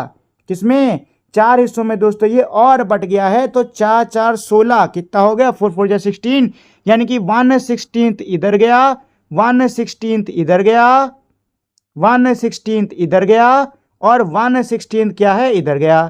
ठीक, अब ये 1/16 आगे बढ़ाई था कि अब ये 1/16 2 और हिस्सों में बट गया, तो 16 2 जा कितना होता है 32, यानी कि यहां गया 1/32, यहां गया 1/32। ठीक है दोस्तों, ठीक है ना। तो देखो यहां पर कितना पहुंचा, यहां पर कितना पहुंचा, इसको निकाल लेते हैं। तो देखो मैंगो ट्री पर यहां पे 1/2 प्लस इसमें 1/4 प्लस ये दोनों हो गए, ये 1/16, ठीक है, प्लस 1/16 हो गया ना, हाँ 1/16 एक और है। ठीक है, फिर प्लस ये 1/32, ठीक 1/32। तो इतने पहुंचे हैं कहां पर, इधर इतने पहुंचे आम के पास में। ठीक है, मतलब ये कि अगर मैं इन सबको ऐड कर लेता हूं तो मेरा आंसर आम के पास कितने पहुंचे ये पता चल जाएगा। तो चलो अब सबको ऐड कर लेते हैं दोस्तों। तो देखो यहाँ पे इसका जो एलसीएम है ना वो 32 यानी 32 ही आने वाला है। ठीक है, इसमें जो आंसर आएगा वो आएगा आपका 32 यानी कि 32। ठीक, तो चलो सभी को 32 32 32 कर लेते हैं। तो 1/2 32 करोगे तो 2 2 2 2 2 32 हुआ है, तो ये हो जाएगा आपका 16 26 नहीं 32 है ना, तो 15 होता है 30 का आधा और 2 का आधा 1, 16 16, ठीक है, 16 16, 16 16, तो ये हो जाएगा आपका 1632, ठीक।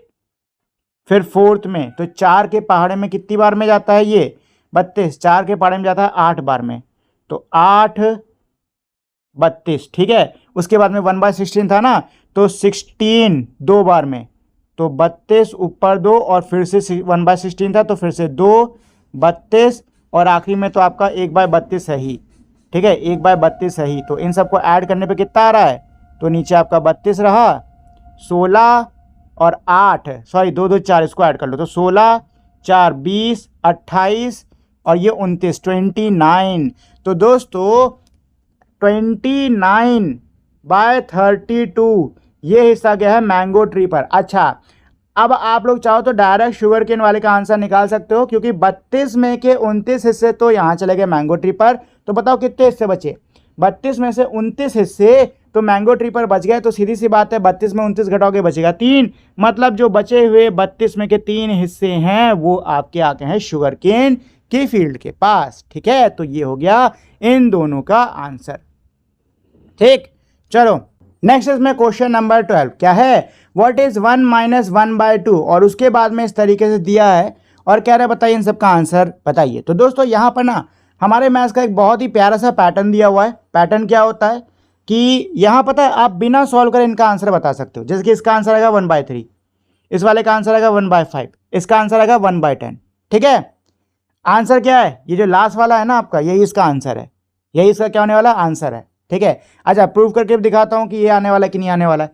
तो देखो जब आप इसको और इसको सॉल्व करोगे तो यहाँ पे भाई क्या है 1 - 1/2 है, तो इसको सॉल्व कर लो, तो यहाँ कुछ भी नहीं 1 मान लेंगे, तो इसका डिनोमिनेटर 2 हो जाने वाला है, माइनस 2 1 2 जा 2 और 2 1 जा 2, ठीक है, 2 1 जा 2 और 1 1 जा 1, तो आपका आ जाएगा 1/2, ठीक है। अच्छा रुको रुको रुको, देखो ऐसे वालों को करने के ना एक और तरीका होता है।